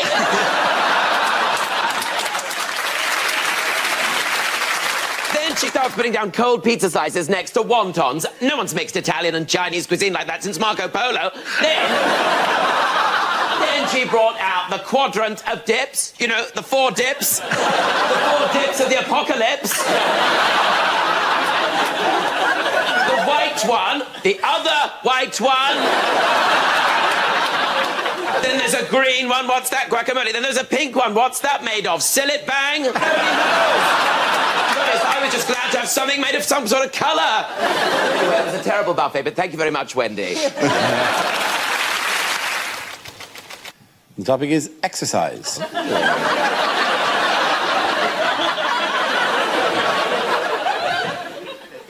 Also a picture of me. I'm not very good at exercise. I joined the gym. I joined Virgin Active because there wasn't a Virgin Passive.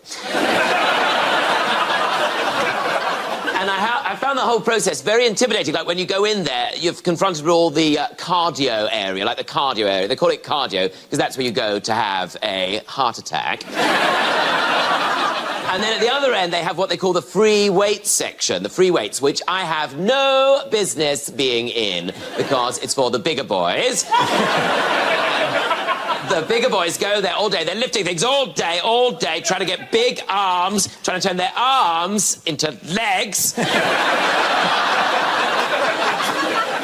I think it all really started at school. Like, I didn't like doing PE at school. What would happen is, after assembly, one class would have to stay behind in the hall because they'd be doing gym. And I never found out who Jim was. The worst bit was if you had to use the apparatus. And the apparatus basically was this huge, terrifying cage which had to be buckled to the wall. It was so terrifying. And older children would have to come in who'd been trained by the army. And they'd come in and they'd untether its bonds, they'd pull a lever and it would lurch out and it would swing out, and these huge, terrifying arms have to be buckled to the floor, otherwise it would just swing out and kill everybody. And it had all these bars and ropes and chains. It was very much like a weekend I recently spent in Berlin. The first subject is school. Who's coming on that? Tom. Hello. I went to quite a rough school. I know.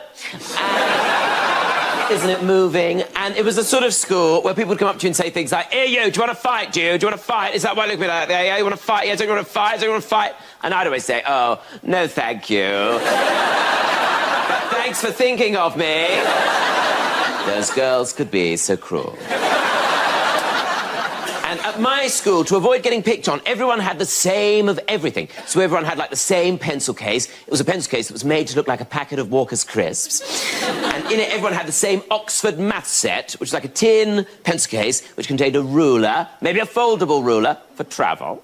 A foldable ruler, which was great for underlining things, wasn't it? Until you got to the middle. Big bump in the middle. And a set square, which wasn't a square, was it? It was a triangle.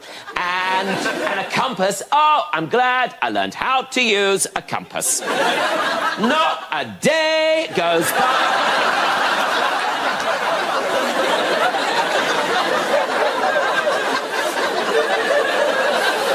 It's a perfect circle. It's got a hole in the middle, but it's a perfect circle. And, like, when do you even get to use that math set? I mean, occasionally you'll get to do proper grown-up maths, or math as they call it in America, don't they? But we do it more than once.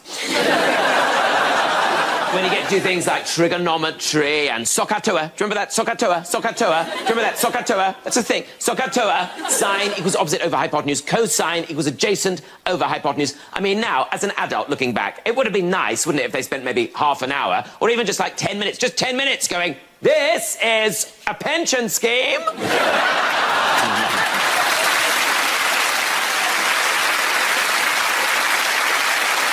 This is how you fill in a tax return. This is how you mend a broken heart. This is how you tell an estate agent to fuck off. Thank you very much, Tom. And travel. Travel, OK, fine. Well, I travelled from over there. Hello. One of my favourite travel experiences was at secondary school when we went on the school music trip to France.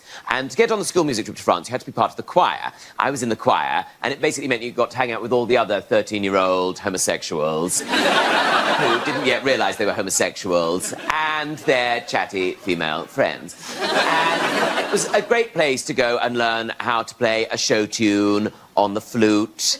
Not a euphemism. And this was back in the day when it didn't matter where you were going with the school. If you went on any school trip, you had to go by coach. Like, if you go to Australia, you go by coach. This was supposed to be a 5-day trip to France. We spent 2 days on the coach getting there and 2 days getting back. It was basically a day in France. So, on this trip, you really had to make the best of the coach trip.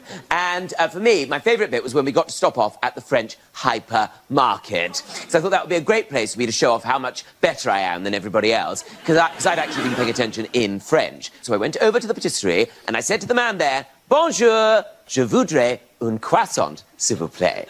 And according to the French classes, the man behind the counter should have responded by saying, "Oui." Il y a un croissant ici, which, when you think about it, is basically the equivalent of someone coming over here and saying, "Hello, I'd like to buy a pasty, please." And then the man behind the counter responding by saying, "Yes!" There is a pasty here. I'm not even mentioning that it's part of a meal deal. So I said, "Bonjour, je voudrais un croissant, s'il vous plaît." And then the man behind the counter responded in normal French by going, blah, blah, blah, blah, blah, blah, blah. So I had no idea what he was saying. Blah, blah, blah, blah. I mean, my friend Kevin was no help. The only French he spoke was the French horn, which is a euphemism. I mean, I say they teach us how to speak French. Most of the time, they teach us how to sing it. I mean, I could have stood there and gone, "Quelle est la date de ton anniversaire?" But the idea of a 13-year-old English homosexual standing in the middle of a French hypermarket going, "What is the date of your birthday? What is the date of your birthday?" Couldn't be any more absurd. So I just responded by saying, "Oui, oui, d'accord, d'accord." Ended up with 8 kilograms of ham.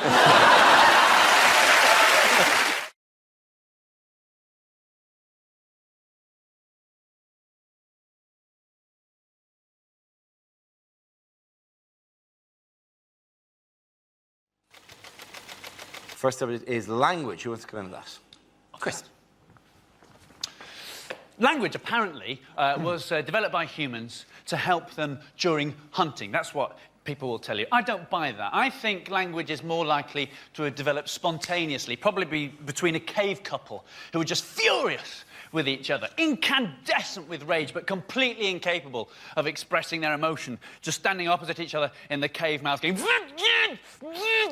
until something had to give. And one of them finally snapped and went, "You prick!" And it all went, "Oh, it's all coming out now, isn't it? Never clean this cave up. This place is a tip." "Well, why didn't you say something before?" "Well, I couldn't, could I?" "You're a pig, you are. My mother warned me about you." "Oh, really? How?" The Bantu languages of the southern African peoples, they speak with a system of clicks and tuts, this kind of using their throat and their tongue, and they're constantly surrounded by horses they've no need of. It's a nightmare for them. Bantu for go away horse is they're screwed, really, isn't it? Thank you very much, Chris. OK, let's spin the wheel again. The subject is home life. Who wants to come in that? Sarah. My home life involves no children. I don't really like children. And if you ask, most of my female friends don't have kids. If you ask any woman who doesn't have kids what would worry them about having kids, the answer would always be childbirth. From what I understand of childbirth, it changes you downstairs, doesn't it? It changes you downstairs. I quite like my downstairs the way it is, thanks very much. Certainly don't want an extension. But it's bound to change, though, isn't it? Because you're forcing a person out. That's what you're doing. You're forcing a person out. I've never forced a person out. I forced a couple in. But I was in a shop recently, and this little boy came running over to me, put his hand in mine and shouted, "Mammy!" And I thought, oh, sometimes forget me keys, but I think I'd remember that. And then his dad came over, and I thought, I wonder if this is the best chat-up line ever. And his dad's going to go, "No, no, that's not your mammy. Remember, your mammy left us because my willy's too big."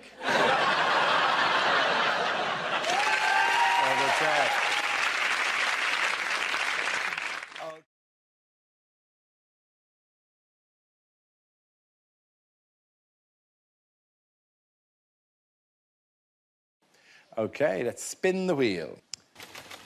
The first subject is religion. Who wants to go in that? Tess. I'm religious, not very popular these days. It surprises me how much people don't know about my religion, Islam, given how much is in the news. I've got a...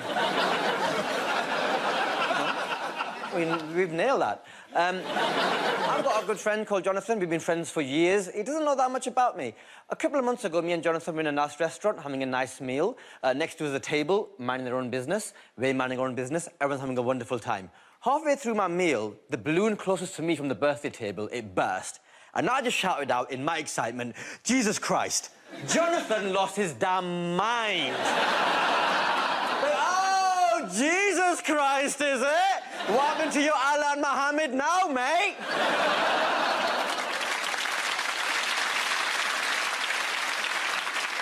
I'm like, Jonathan, what have you won? He went, "Nah, mate, it's just you bang on about being Muslim, yeah? But in that moment when you were scared, when you were fearful for your safety, you didn't think of Allah, you didn't think of Muhammad, your mind went straight to our Lord and Saviour, Jesus Christ. What does that shit say about you? Rubbish Muslim. All right, Jonathan, I can clearly see this is the best day of your life. 3 things. Thing number 1, you should be aware of this, but if you're not, for Muslims, Jesus, that's our vice captain. Secondly, me just invoking Jesus Christ is just me invoking a British cultural saying. If anything, it shows how well integrated I am. Thank you very much. And thirdly, most importantly, Jonathan, if at that moment there was a loud bang, I shouted in Arabic, you'd have shit yourself! Thank you very much, Charles. Very good.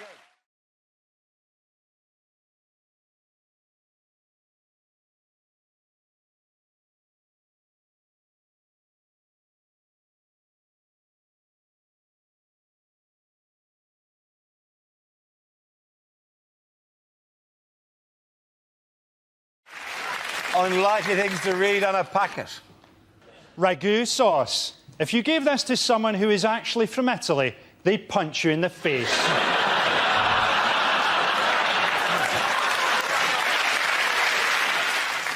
To open, push down tab, break tab, swear repeatedly, stab with a pair of scissors! Serves 4, you greedy bastard. Now put some of that back.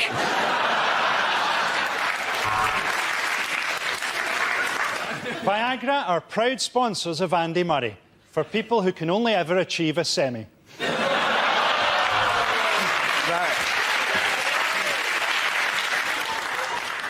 Bag may also be used for autoerotic asphyxiation. Fair trade coffee. If you don't like it, you're racist.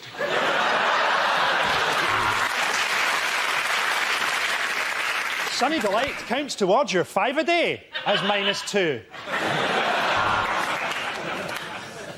To stop diarrhea, take 1 teaspoon and shove it up your arse. Adults and children over 12 years. Try not to get those two mixed up. Cup of soup. Just add soup. Best before date, Rohypnol. Serving suggestion. On a plate, you thick moron. We use only the very cheapest horse meat to make fuck it, it's just a cat. The end of that round, of course, go to Frankie, Hugh and Tom.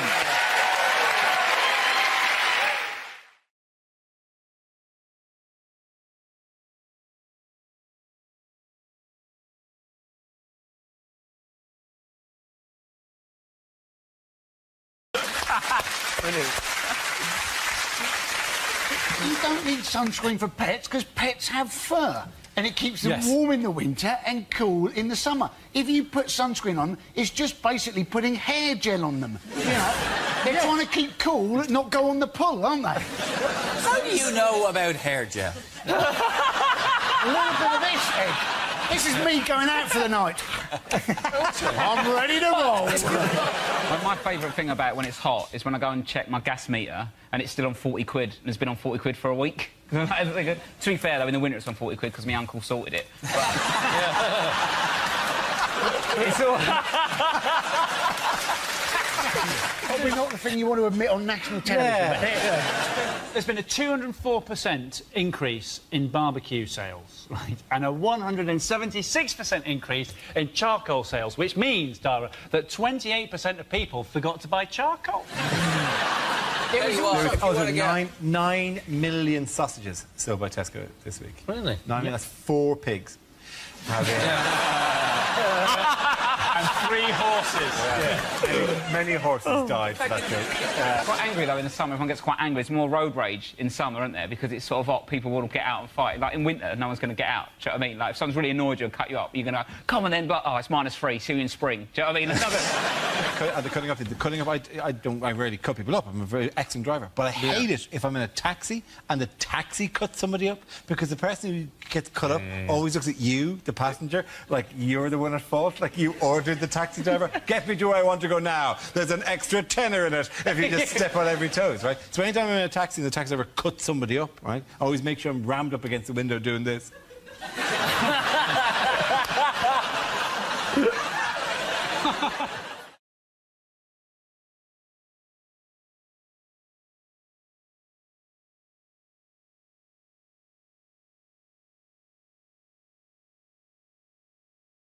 Our next round is called If This Is the Answer, What Is the Question? On the board of 6 categories. Ramesh, which category would you like? Sport, please.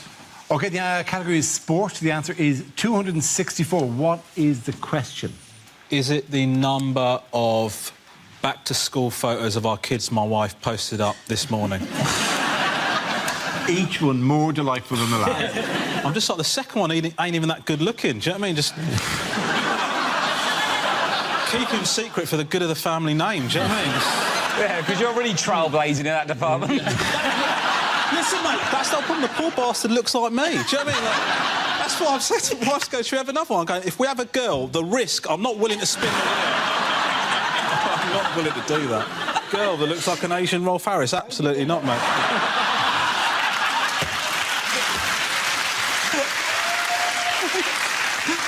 Is it how happy is Ramesh out of 1 million?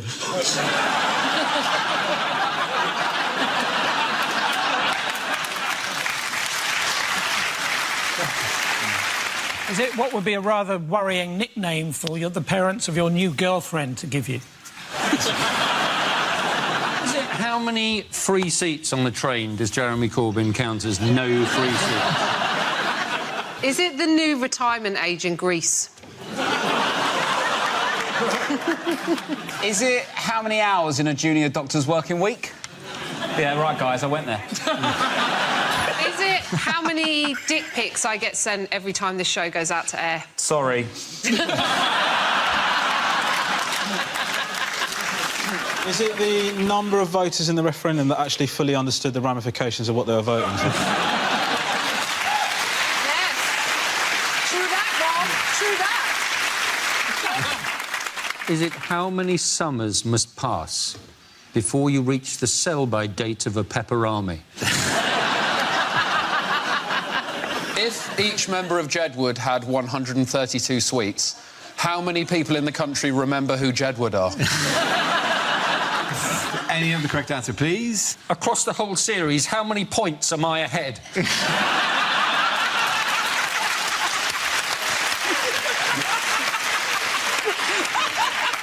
Because I think you'll find it here. Does anyone have the actual correct answer? It's how many Paralympic athletes are there in the GB team? They're absolutely right. Thank you very much. Thank you very much. Really good, really good. Very quickly. Go on. 265. Now, when you count that point. I thought you just meant somebody else has just acquired a disability. You just like and then wheeled away. Yeah. And suddenly you're wearing a Team GB outfit. You're wheeling down. Yeah! Yes, the question I was looking for was how many athletes is Team GB fielding at this year's Paralympic Games in Rio de Janeiro? 264 Paralympic athletes will represent Great Britain and Northern Ireland across 19 events. The competition starts on Wednesday and runs until the 18th of September. However, what hazards might the athletes face in Rio? Things are very difficult for the Paralympians in Rio because there are holes in the ground and there are uncovered wires and there are ramps and bridges that aren't finished. But things aren't necessarily any better for Paralympians here, you know. I'm looking forward to the British Paralympian medalists coming back to a hero's welcome and lots of media coverage, and someone from the government telling them that obviously, you know, perfectly good for work and they're having all their benefits cancelled. What's going to happen? Are they not selling tickets either? They Tickets, well, it's felt as big as beginning to turn around now. But it was like £2.30 for some ticket, which is slashed the price. Is it? If you don't want to pay £2.30 to watch two geezers in a wheelchair have a sword fight, I don't know what's wrong with you. It sounds quality. I loved it when it was in London. How do you enjoy the Summer Olympics? Well, it was a mixed bag, wasn't it? Because, like, I went there one day and in the morning I got mugged and hit over the head with something in double vision. But in the afternoon I saw some of the best synchronised swimming I've ever seen. It's immaculate, wasn't it? It really was. Yeah. Well, I ended up watching a lot of beach volleyball. I love the beach volleyball. not for the obvious... Really? Yeah, no, not for the obvious reason. The reason I love it is because after every point, whether they win or lose, whether it's good or bad, they hug each other. Everyone hugs after every single point. It's almost like they just really want to hug each other and the sport is completely incidental. Do you want Ramesh to give you a hug when you get something right?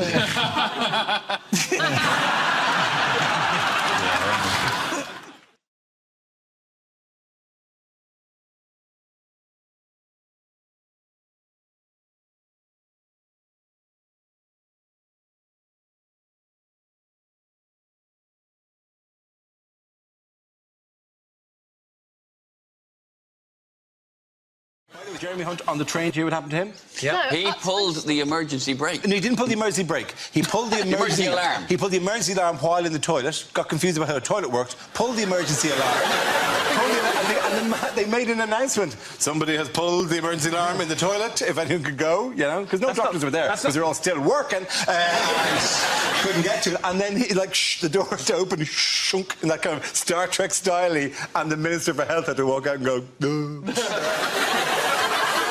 I always wondered this about guys on trains. Like, do you stand up to pee, or do you sit down to pee because it's moving so much? Oh, I stand, because it's an exciting challenge. To stand, you stand as Osborne does just before a speech. Legs far apart, and so that actually in many ways you're much closer because you've moved your entire hip is lower, right? And then one arm holding the back wall and the other arm holding a pole, and then you know you're there. You're... And sometimes, just to add an extra bit of spice, we won't lock the door. Tick-tock, tick-tock, at any minute that's going to open and somebody's going to see me in cruciform position. But then eventually that buzz goes and then you have to do a stand-up poo just to really get that high. If you're not standing up, you miss the whole of that vacuum thing, which is the best thing about train loos, isn't it? You're like on the normal flight. There's nothing exciting about that, is it? Girls don't see it, do they? Because they're still sitting down when they press the button and it goes... No, we get up. We get up to do that. You're up by then. Like, we would be sealed in it if we stayed. You would go in there and you would just find some woman's waiting for you to prize her off. You're not necessarily... Prince Charming to the rescue. Yeah, milady, would you like me to? I like how quickly we've moved from the Tory party conference to shitting.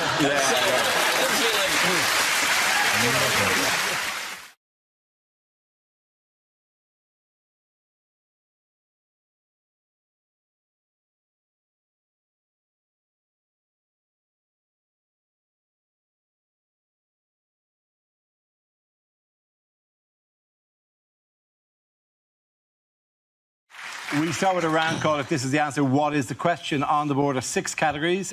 Tiff, which category would you like? I'll go for home news. OK, home news is the category. The answer is 1/3. What is the question? Is it how much of a bottle of vodka I'd have to drink before I found Lewis Hamilton even vaguely interesting? Is it how many of this week's news stories lend themselves to comedy? It's been that kind of 3 weeks, really, hasn't it, Andy? Yes. Is it how much of Greece can you buy for £1?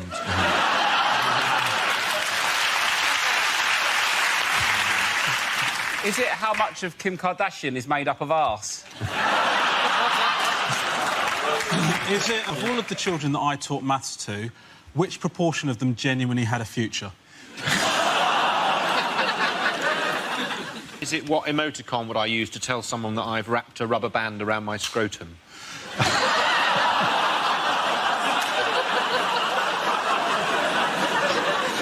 Is it what I'm always missing from a threesome?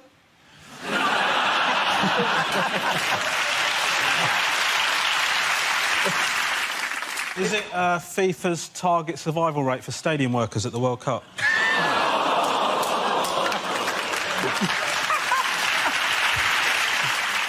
Is it, according to legend, how much of you is your head?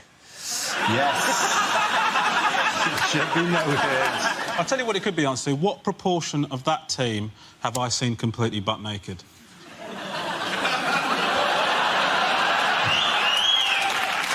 Yeah. Can we... Has there anyone got any answers to a question? I feel like answered it asked for 10 minutes. Is it how many of the words spoken by Kanye West are about Kanye West? The way you pronounce Kanye West is incredible. Well, it's like you're asking somebody if they're able to West. Like...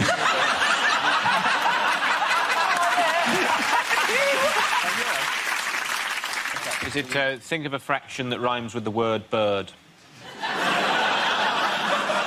Think of a fraction that rhymes with the word herd? No. Is it think of a fraction that rhymes with the word interred? No. Is it think of a fraction that sounds funny if you say it with an Irish accent? Yeah, that's exactly what I was waiting for you to do. Yes. Think of a fraction that I say is 1/3. What a funny country. Isn't it?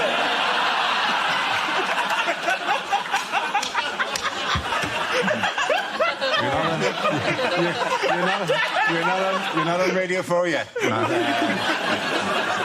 I do. This is genuinely the correct answer. Yes. Is it? Yes. What proportion of the works planned by Network Rail have already gone wrong or over budget? There absolutely is the question I was looking for. You did. I wouldn't have got that, mate. I wouldn't have got that.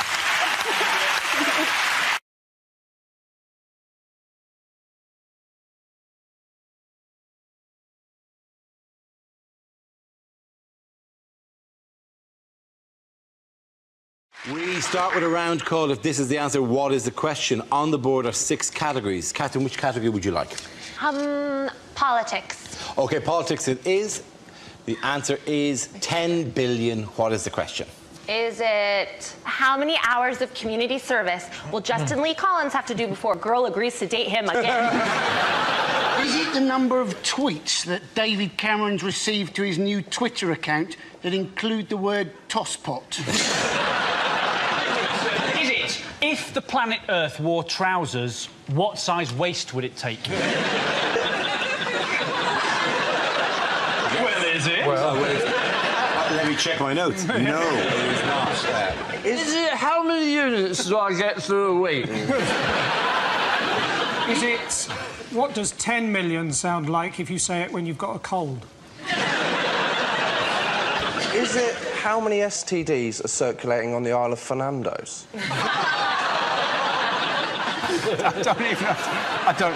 What? From Take Me Out. I always thought Take Me Out was a show about people who wanted to be assassinated. Is it how many tattoos would I have to look remotely hard? Is it after how many sheep do you know that you're really not going to go to sleep? Is it how many undeserved chances will Rihanna give Chris Brown? Is it how much would Mr. T get if he went to Cash for Gold? Excellent topical reference there. Is it how many sugar puffs can you get in a pillar box?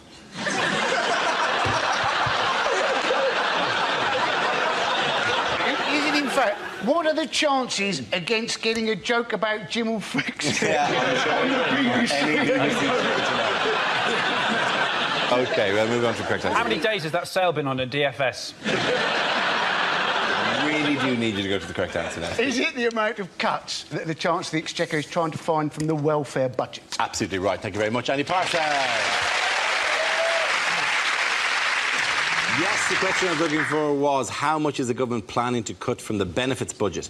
This is the news that at the Conservative Party conference in Birmingham this week, Chancellor George Osborne announced that in its drive to reduce the deficit, the government will cut a further £10 billion from the welfare budget by 2017. Where's that going to come from? Well, just checking, they're not cutting friends with benefits, right? Still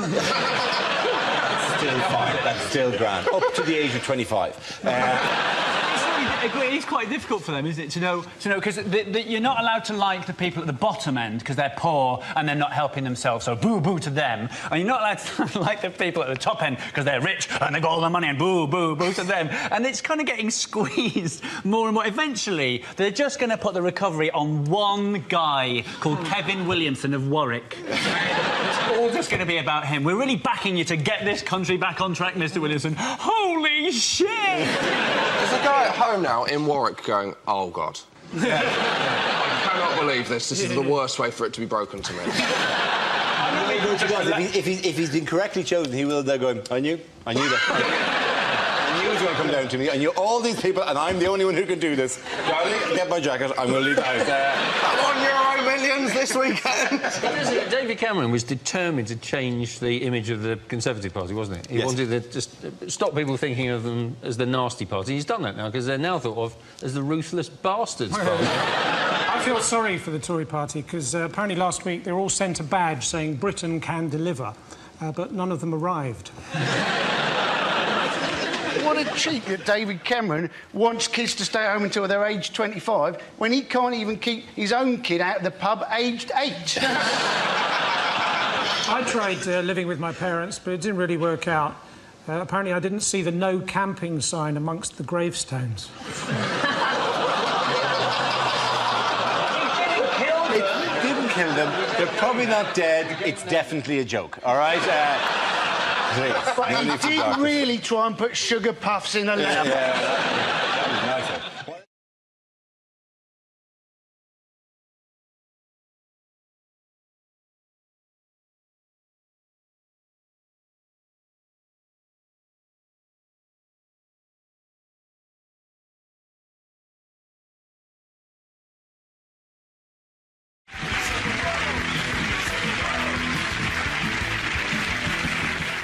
As he prepares to assume centre stage, frankly, you are Iranian President Mahmoud Ahmadinejad. Thank you, got it right in one. And you will tell us what he really means. I am Iranian President Mahmoud Ahmadinejad.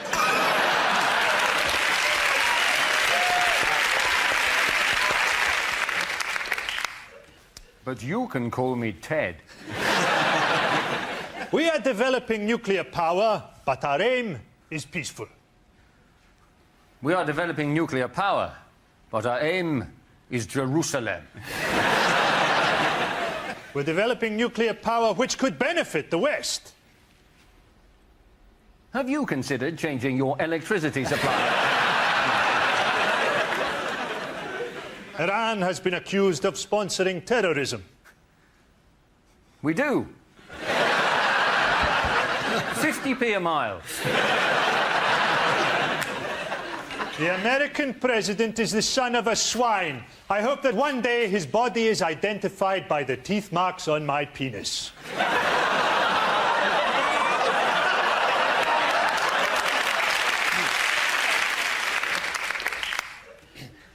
I don't like George Bush. We are a modern people. At night, I relax by listening to the Stones. Thudding into the bodies of innocent women.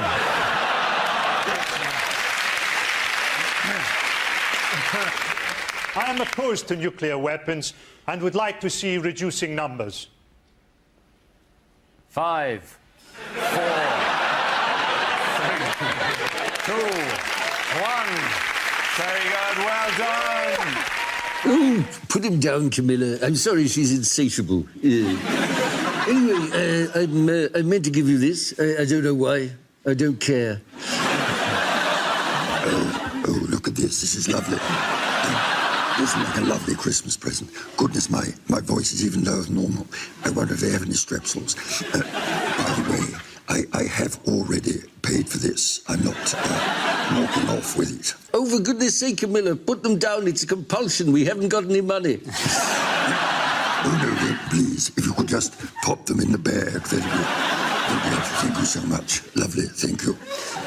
Just a quick word in your shell-like, Your Royal Highness. That is, in fact, the 4th carrier bag your wife has filled with Christmas goodies. So far, she hasn't paid us for any of them. It's a charity event.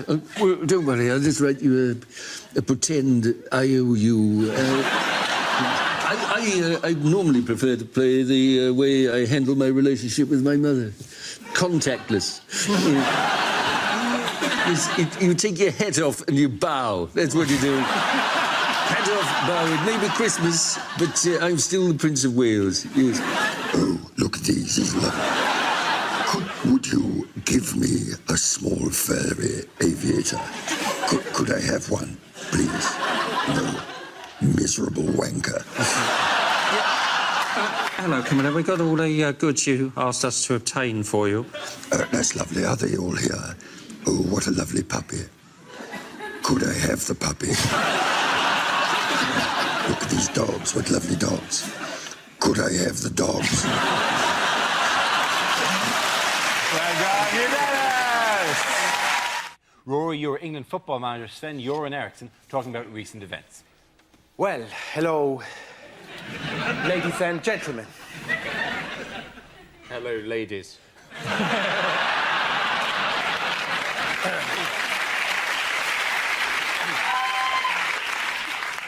I've just had a meeting with the chief executive of the FA. Well, he said he was from the FA.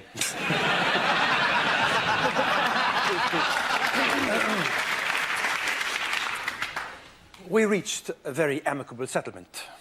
I'm rich! When I took on this job, I knew exactly how much it involved. $4.5 million a year. We'll do well in the World Cup. We've got an excellent squad. Peter Crouch is world class.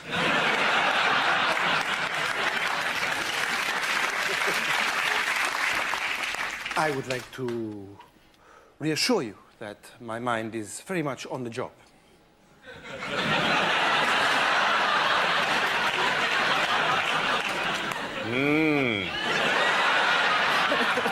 Nice tits. In other royal news, who's been found in a car park in Leicester? This is Richard III, isn't it? It is Richard III, yes. Do you know about Richard III? I know a little bit about Richard III, yes. Well, Although my image of Richard III would be kind of odd, because we weren't taught a lot of that in school, is of the Shakespeare... So he was Skywalker! Your friends cannot save you now! Oh, the Death Star will be quite operational once your friends arrive. You get a different version. You get a different version to us. Richard III was the man who lost the War of the Roses to Alan Titchmarsh.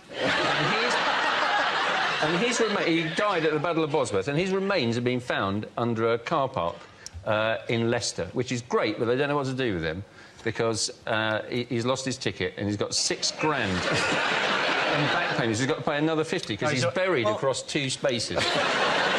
I'm amazed that anyone's shocked about finding him. The state of car parks these days, you can't walk 10 feet without putting your feet in a Richard III.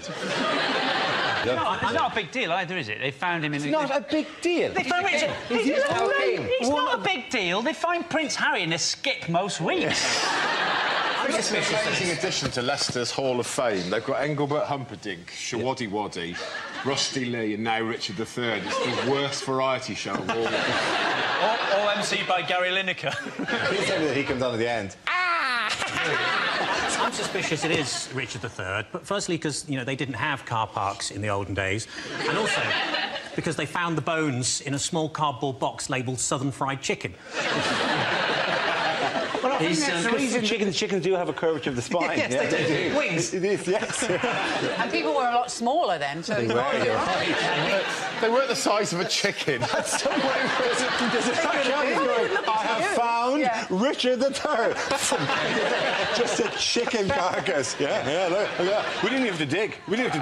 One of the cars pulled out and it was just here. It was just sitting there. They think he killed the Princess in the Tower. They're not quite sure, but they think it was with a candlestick or the lead piping. That's one thing. And they think that now he was probably quite a good king, in fact. Don't they? He also said a horse, a kingdom for a horse. I think he should be saying, the Force! The Force! My path for the Force! Skywalker! That is the greatest thing of everything in the world. Like, the Death Star will be quite operational. There's a pit beat in Monkey. This. Yeah. I have We've given... got like a Chinese Death Star. This Death Star a lot cheaper than the other Death Star. But it's not faster. What the hell is this? You cross my palm with a lightsaber. I tell you fortune. We don't deliver to Endor. Endor outside of range. You have to correct. I put down the force field so you can get in, innit?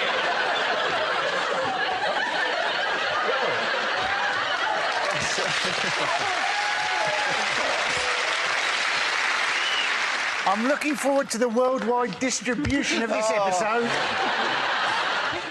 He's just so sort of unbearably sort of patronising and out of touch, isn't he? Yes. Well, who hasn't dropped some cocaine tablets and listened to the Arctic Kaiser Chiefs?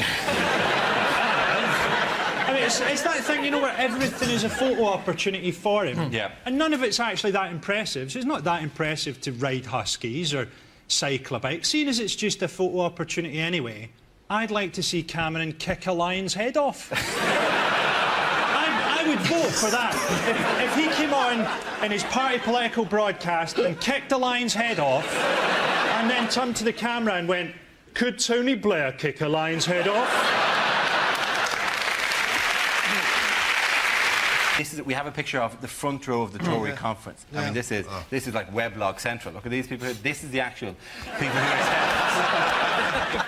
If you're making a speech to people of that age, you could probably do the same speech at least 4 times. Because you figure at least 2 of them are going to be dead the next year. One of them's going to forget, and the other one's probably not going to hear it in the first place. They must have been quite confused. It must have been, when's Daniel O'Donnell going to sing? There was a lovely... I have to say, I hated it when there's comedians in the audience, particularly when they're in the royal box, because my wife loves the tennis, absolutely, and she's glued to Wimbledon every year, and every time it cuts to the royal box, it's like Michael McIntyre or Stephen Fry is in there. I can just feel my wife's eyes on me, like, if you were just a bit funnier. Unlikely lines from a blockbuster movie. I cannot hold her, Captain! I cannot hold her! Oh, no, hang on, I'll put it in the cup holder until she cools down. Say hello to my little friend. This is Warwick Davis.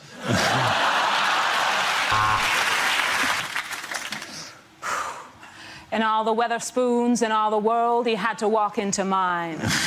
Tall fella, answered to the name of Dara, said I'd recognize him from the back of a megabus.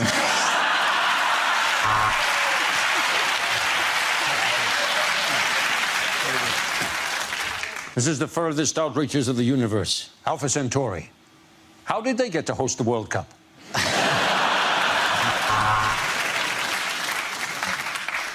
Are you looking at me? Are you looking at me? It's just very difficult to tell you've got a lazy eye.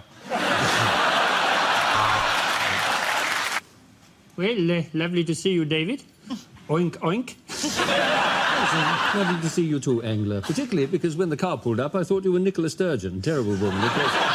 Anyway, loving the jacket. Have you come as one of the minions? I'm wearing yellow because it's the colour of Nick Clegg and I know how much you miss him. Also, it's the colour of mustard you might have on pork. Oh, what, that silly thing? Oh, that's a plinth, small enough to hold the names of every refugee we haven't let in from Syria. Anyway, over to you, Angler. Thank you very much, David. There are many things. Germans would like to teach Britain how to make a decent car, how to falsify emissions records. Oh, God, I can't help daydreaming. I wonder how Porky is now. Mostly, I want to talk about the European referendum. You plan to renegotiate, then hold an in-out referendum. This is wrong. It should be in-out, then shake it all about. Well, thank you, Angler. That's certainly the approach I took in Oxford all those years ago. OK, here we go. The first subject tonight is commercials that never made it to air. I'm Tony the Tiger. Siegfried and Roy taste great. For effective ethnic cleansing, use Milosevic. Wimbledon's so posh, though, because even the ball boys have the balls posh. When they pick the balls up, they just go... What's that? Why can't I just throw it back to him? He gets the ball, they go... What's that about? The thing is, I love if the ball boys, if they had done like jury service where anyone just got picked at random to do it, rather than all these little posh kids just like rude boys going, "I leave it out, bruv, I ain't getting your fucking ball." 30 degrees, bruv. This week, Rory, you'll be Tony Blair and Gordon Brown making a recent announcement. I'm running the country, he's not. Just a word. I think it's important that you understand these are the real decisions that affect the future of the country. Should I have curry or an Indian? Or no, maybe Italian. Italian, that would be nice. Or no, maybe Chinese. Right, and I think, these are the important things, the things we all come together and decide, they're going to determine exactly what's going to happen in the future. And those decisions, pink for the upstairs bedroom, green for the downstairs... And that's what I'm saying to you simply here. And, we've all gathered here, we've got a number of people. There's a man there who, I think his hair was black when we started. But, look, I agree with everything he says, not because I actually agree, but because it's a better chance of me taking over when he's actually finished. Hey, you believe that, you believe anything? Hi. Hi. You got your head the wrong way around. I love the Smurfs. Yeah, great. The original deal, he said 3 months. And then, of course, we fell out about that. But I think he will be out quite soon. I honestly do. I'm sorry, I said I'll move when the house is ready. The trouble is I gave the contract to Multiplex, right? OK, so it could be another 18 months. These two Muslims walk in a bar, OK?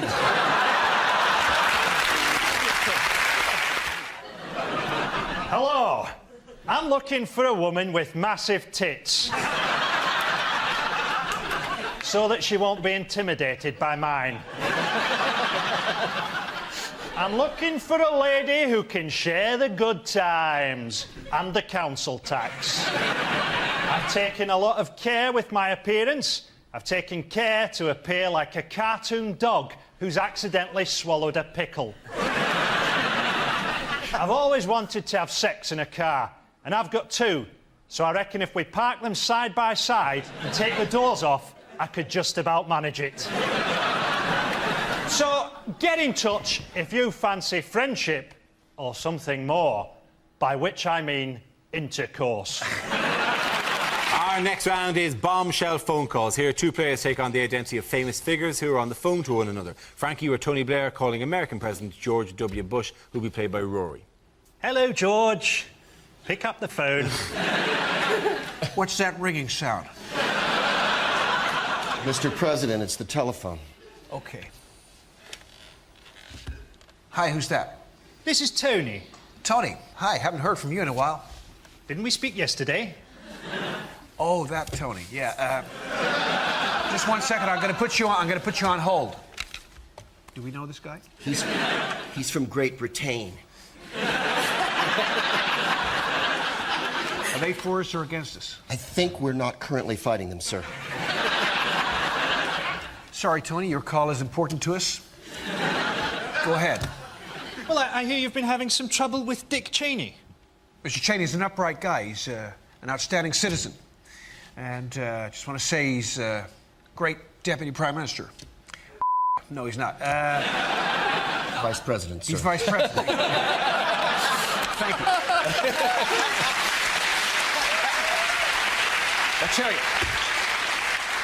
I'll tell you, every world leader could do with a dick as their deputy. Well, I've certainly got one. They tell me you're going to stand down soon. So tell me about Gordon. Can we trust him? I'm sure we can. Arrange a meeting with Gordon and the I can't speak either. Arrange a meeting with Gordon and the Lizard Masters. I'm sorry, did you say Lizard Masters? I have to say, George, this impression is uncanny.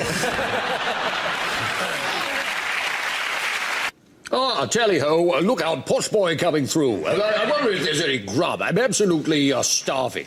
Now, remember why we're here, Boris? We're here to reassure the public about spending cuts, not just so you can eat. No, but look, there's cake. There's cake. There's loads of cake. I love cake. They've got all sorts of cake. They've got pink cake. They've got blue cake. What am I? Am I pink? Am I blue? Am I pink? I've never been pink. God, I sound like William Hague. Anyway, all the cake's on cameras. He's got loads of cash from the spending cuts. Actually, this is the last £10 left in Britain, so we'd best be careful with it. Well, I want a meringue. I love a meringue. I love all the cream in a meringue.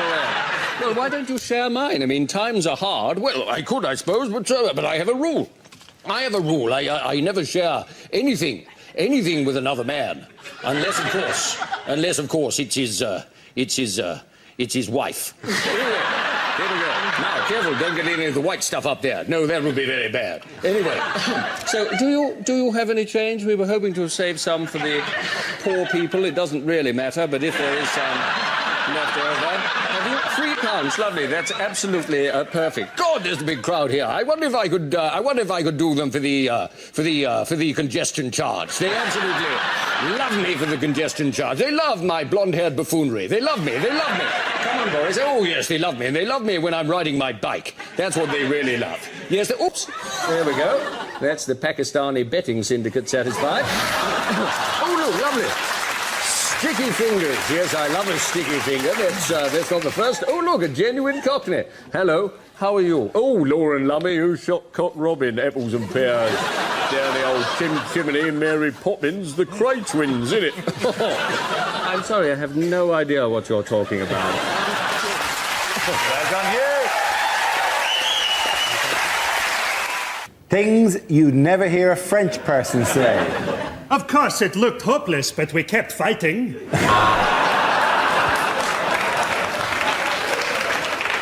I'd like a bottle of Burgundy and a Dairy Lee Dunker, please.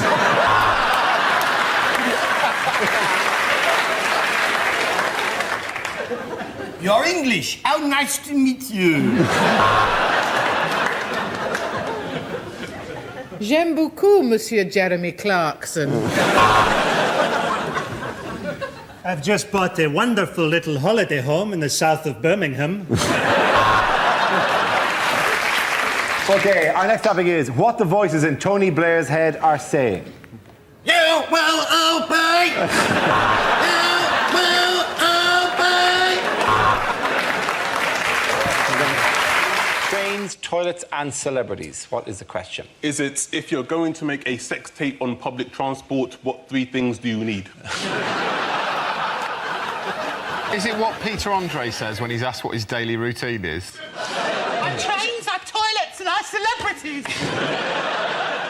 Is it high-pitched but not Australian anymore? Our trains, our toilets, our celebrities. I went to a voice coach to get rid of my Australian accent and I can't help thinking she's done something wrong. I've been over in this country for a while, so I sometimes slip into both fucking accents.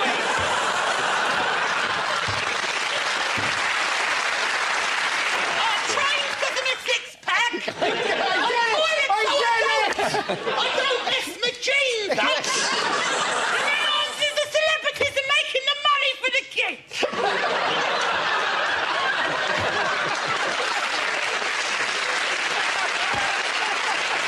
Right, yes. Now, I am from the south. Have you noticed? I have been north, up the M1, and I don't know what happens to the word the. It seems to disappear at about junction 25 on the M1, and the word the just goes, that's it from me, I'm getting off. You go on ahead. Are you coming with? No, I'm not interested up there. And then you get there and they don't have, they say, up to, oh, in fridge, oh, you're going up to, what are you doing? My first experience of this was when I went to the cinema in Leeds. I saw The Lion, the Witch and the Wardrobe. I had more fun asking the woman what it is I'd booked to see than watching the entire movie itself. So what is it I'm seeing here today? Took one, took witch and took one. What's he talking about? Are you hearing this? Are you taking toothpaste? Yes, of course. I thought it might be a nice idea maybe to go to HMV and get a DVD of The Lion, the Witch and the Wardrobe, maybe The Good, the Bad and the Ugly, and perhaps an album by The, and just line them up on the counter. What is it I've decided to purchase here? Took one, took witch and took wardrobe. Took good, took bad and took ugly. And took. Thank you. Well done, Michael. When I went on Dragon's Den, how much did I want for a 2% share in my body hoover business?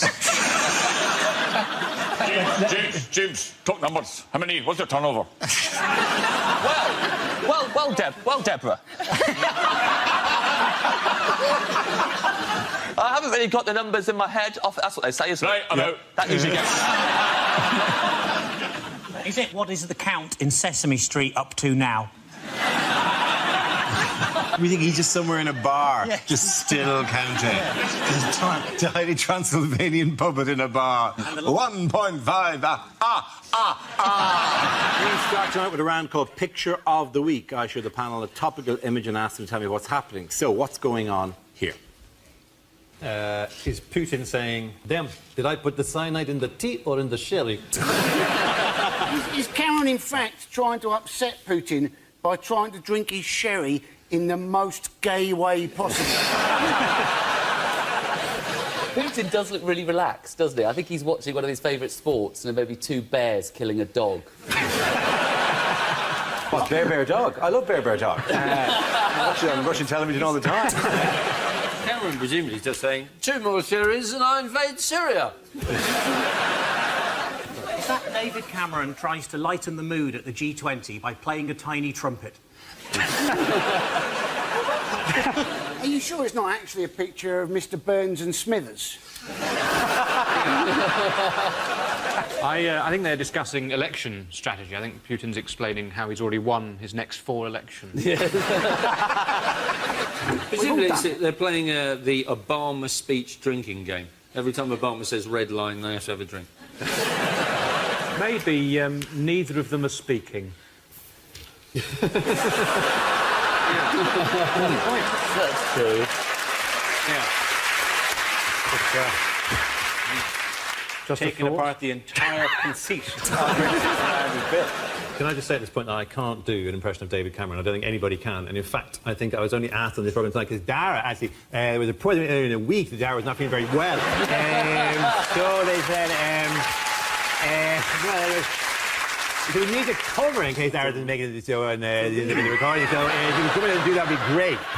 Annie Parsons.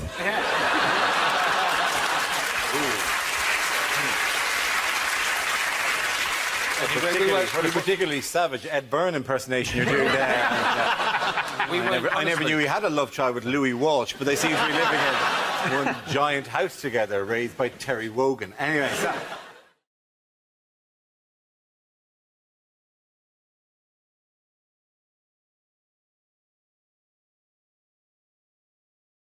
What have hospital patients been asked to rate?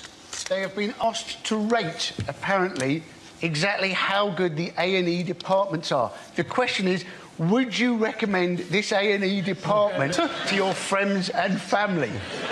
Well, what are you going to say to them? Oh, well, don't worry, you've had an accident. You're going to St Mark's, and that's got a cracking A&E. Change the beginning of Casualty.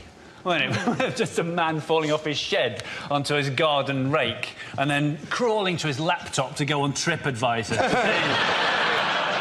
Or just come home to your partner, square up and go, I'm going to send you someplace nice.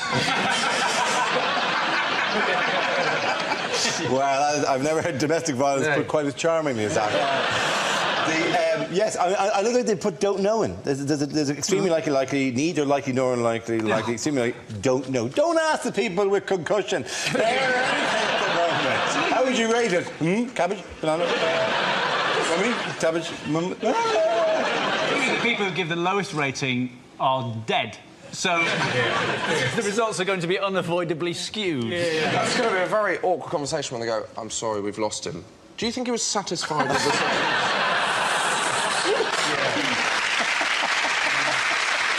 Before we went, did he say whether he enjoyed the food? It's going to be the least accurate survey of all time. Don't ask people questions when they're in pain. And what's your name? Jesus! Another Jesus. We've had another. They have quite confusing questions like, which hepatitis did the doctor fail to cure you of? Was it A?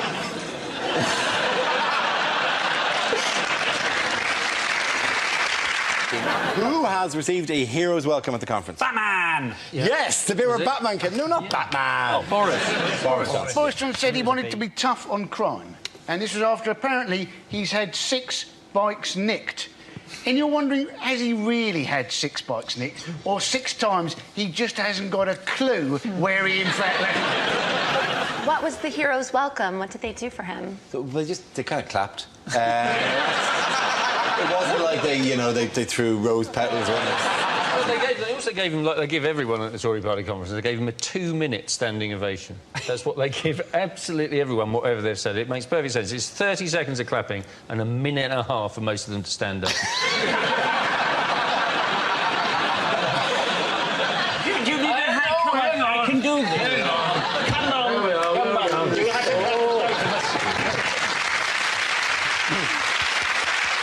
Thank you.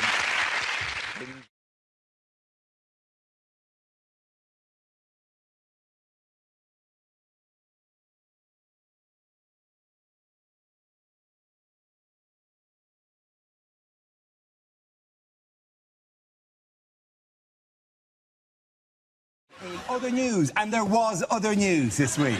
Remarkably, trawling the papers, there was other stuff happening in the world. What small group gathered in Bournemouth last week? Was it the Abused Pig Support Society? No, it was not. It was the Liberal Democrats. The Lib Dems had their thing. They had their conference in 2 4-man tents. They've only got 8 MPs. They don't need a big hall. No, they don't. All they need is a Citroen Picasso. They did it at Cafe Nero, and they shared a loyalty card and still couldn't get a free coffee. It's a low moment, isn't it? That is tough, all right. There are other people at the conference, though, aren't there? It's not just the MPs. No, it's not. No, there are it's 6 or 7 other people there. Yeah. The best bit is when the venue hire said, well, we can just put 2 tables together. That'll do. My favourite detail of the conference was that Paddy Ashdown did a DJ set. Oh, yeah, he did. Yeah. Wow. I love the idea that there's a poster somewhere with the words Paddy Ashdown, open brackets, DJ set, close brackets. Their party is so small that Vince Cable was doing the perfume for £1 in the toilet. Wasn't there talk of splitting as well, and of some people leaving to make a new left-wing party? The idea, yeah. How can you split something that's already that small? You'd need the Large Hadron Collider to do that. What did Jeremy Corbyn get in trouble for not doing last week? Not being very good.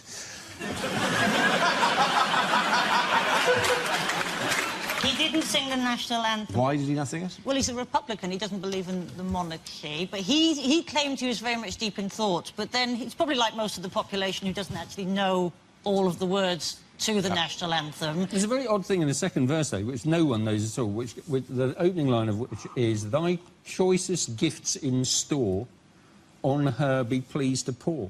Which is a really odd image of somebody just emptying a massive sack of presents on her head. Thy choicest gift in store sounds like a very old Argos advert. It does. Choices gifts are in store now.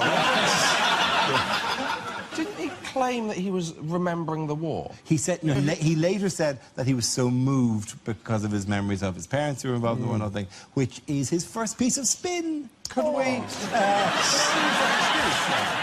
Sweet.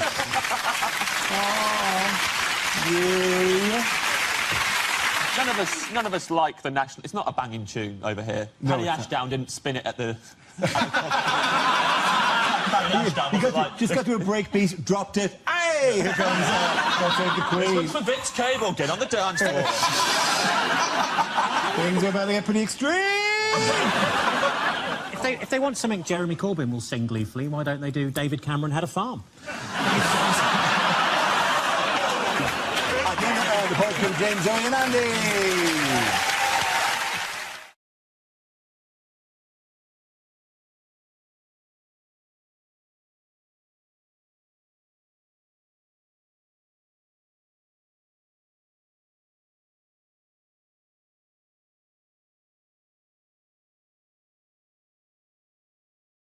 The next round is called If This Is the Answer, What Is the Question? On the board are 6 categories. Mark, which category would you like? Science. OK, your category is science. The answer is 2025. What is the question? Is it, when will the stadium for the 2012 Olympics be ready? What year will black people and white people finally live side by side in harmony in Chinese concentration camps? Is it, what is my PIN number? Yes, it is. Is it my dad took a dump in my toilet the other week? When will it be safe to go back in there?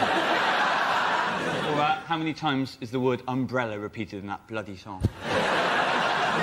What year will cities gain sentience and raise themselves on hydraulic legs to begin the long battle for resources?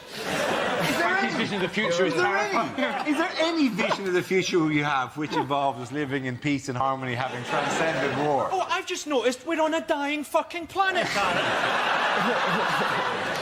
Yeah, it's got to be the year, isn't it? Is it something to do with cities on hydraulic legs? It's nothing to do with cities on hydraulic legs. You sure? There will no with the cities on hydraulic legs. Is it? In what year can I book a scuba diving tour of Holland? That's assuming it hasn't risen up on its own legs and Where's Holland? Frankie, you should know. Holland's not a city. In the year 2025, it'll be the only city left in mainland Europea.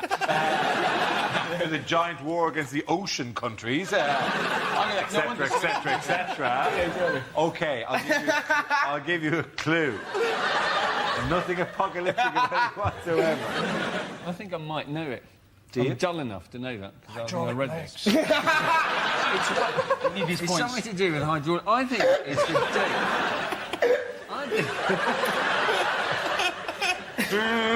If it's not about hydraulic legs, it'll be very disappointing. Is it not the year? Have the Russians have said something about launching a moon mission, haven't they? They have, and yes. I think, have said that is the date. A mere 66 years after the Americans managed it. What exactly is it? They're going to land a man on the moon. Absolutely right, though. Well done, Hugh. You're absolutely right. That,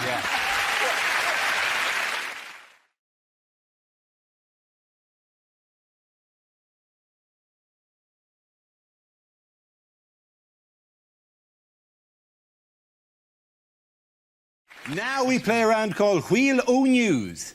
This game involves Ed, Andy, Frankie and Joe, so if you could make your way to the performance area, please. This is a stand-up challenge. Our random news generator contains a bank of topics. We spin the wheel, and when it stops, anyone can step forward and try to make us laugh about the subject it's landed on. The winner is the team I judge to produce the funniest material. OK, here we go. Let's have the first topic, please.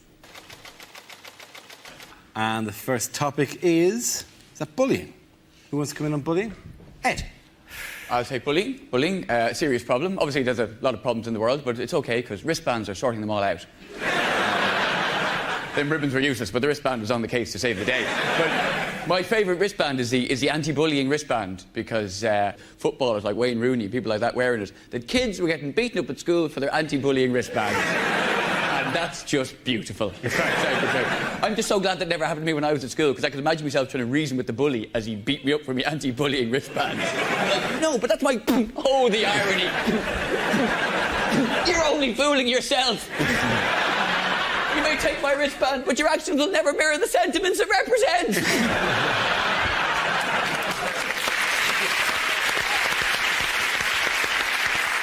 Well done, Ed. OK, let's spin the wheel again. The subject is drugs. Who wants to come in on that? Andy. So, drugs. The Home Office have in fact clarified apparently how many spliffs you can have on your person before you might be regarded as a dealer.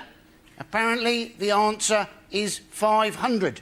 That's a fair amount of personal use, isn't it? You would have thought you could have 500 almost anything on you and be regarded as a dealer. If I had 500 hobnobs on me, I think you could regard me as pushing biscuits. Not that I know that much about drugs, ladies and gentlemen. Apparently the current trend amongst young people is to have an upper followed straight away by a downer just to take the edge off it. Why not just take a bit less of the upper? That to me would be like having a Red Bull and then having a Horlicks straight away afterwards. Well done, Andy. OK, that leaves us with Frankie and Joe. The next topic is... OK, living with terror. Who's going to come up on that? Well, obviously that's how my husband describes our marriage, but how's the country been since the terrorist attacks here? Well, I mean, when I go out of London on tour, people are always saying to me, what's it like driving around London now? And I say, dunno, it's a bit hard to see out of my armoured personnel carrier. But, you know, I thought it was really important after all that happened to get sort of straight back on the tube and show solidarity with other Londoners. So 2 days later, went straight back on the tube, quite scared, got into the carriage, thought, oh, what's going to happen? But it was brilliant, actually. This bloke got up straight away and offered me his seat, which is fantastic, because I've never driven a tube train before. Well done, Joe Brown. I like the way that on that picture there, the dog's looking for something, the bloke's looking for something. It's on the top, the bloody idiots. Frankie, let's see what topic you've been left with. Lucky you, it's the Labour cabinet. John Reid's got a stupid new idea. He wants to make criminals pay compensation to their victims. What if they've not got any money? And go to community service for them. Hey, I'm here to do your garden. Remember me? I murdered your husband. He's wanting to force through ID cards. Now, ID cards don't mean that your identity won't be stolen. It just means that once it's stolen, you're screwed. You know, I've left my wallet in the hotel. I'm going to need new eyeballs and a finger transplant. Thank you very much, Frankie Boyle. I think the points go to Frankie and Ed on that round. Come back.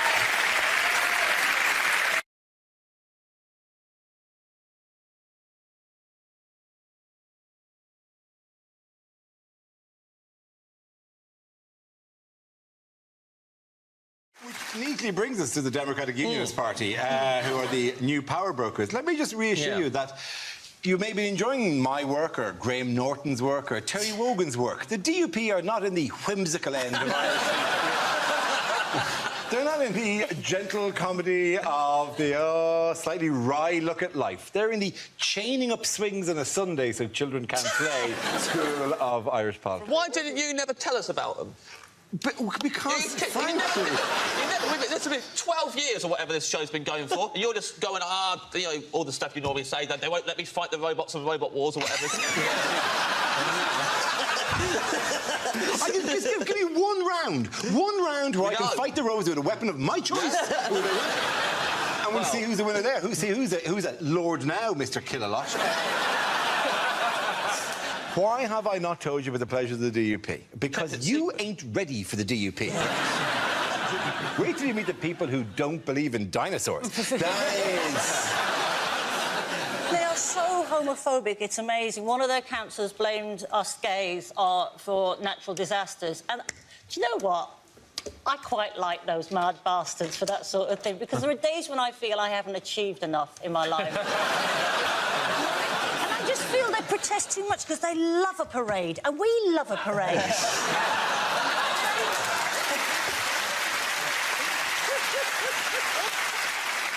One of them was on the council, and somebody applied to put an Oktoberfest, to hold an Oktoberfest, and he said that's fine, but then tried to ban beer.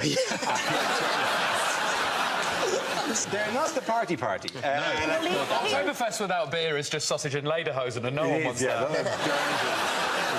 There's sort of constantly been an obsession with sort of what Labour might do, and even after the election there's been an obsession with Labour ministers having to U-turn because they supported Jeremy Corbyn. But surely the, DUP thing is the biggest U-turn of all, to go with the other U-turns on social care and the fact that Theresa May campaigned for Remain and is now pushing for a Brexit so aggressive Pret a Manger is going to have to change its name to Lunch in it.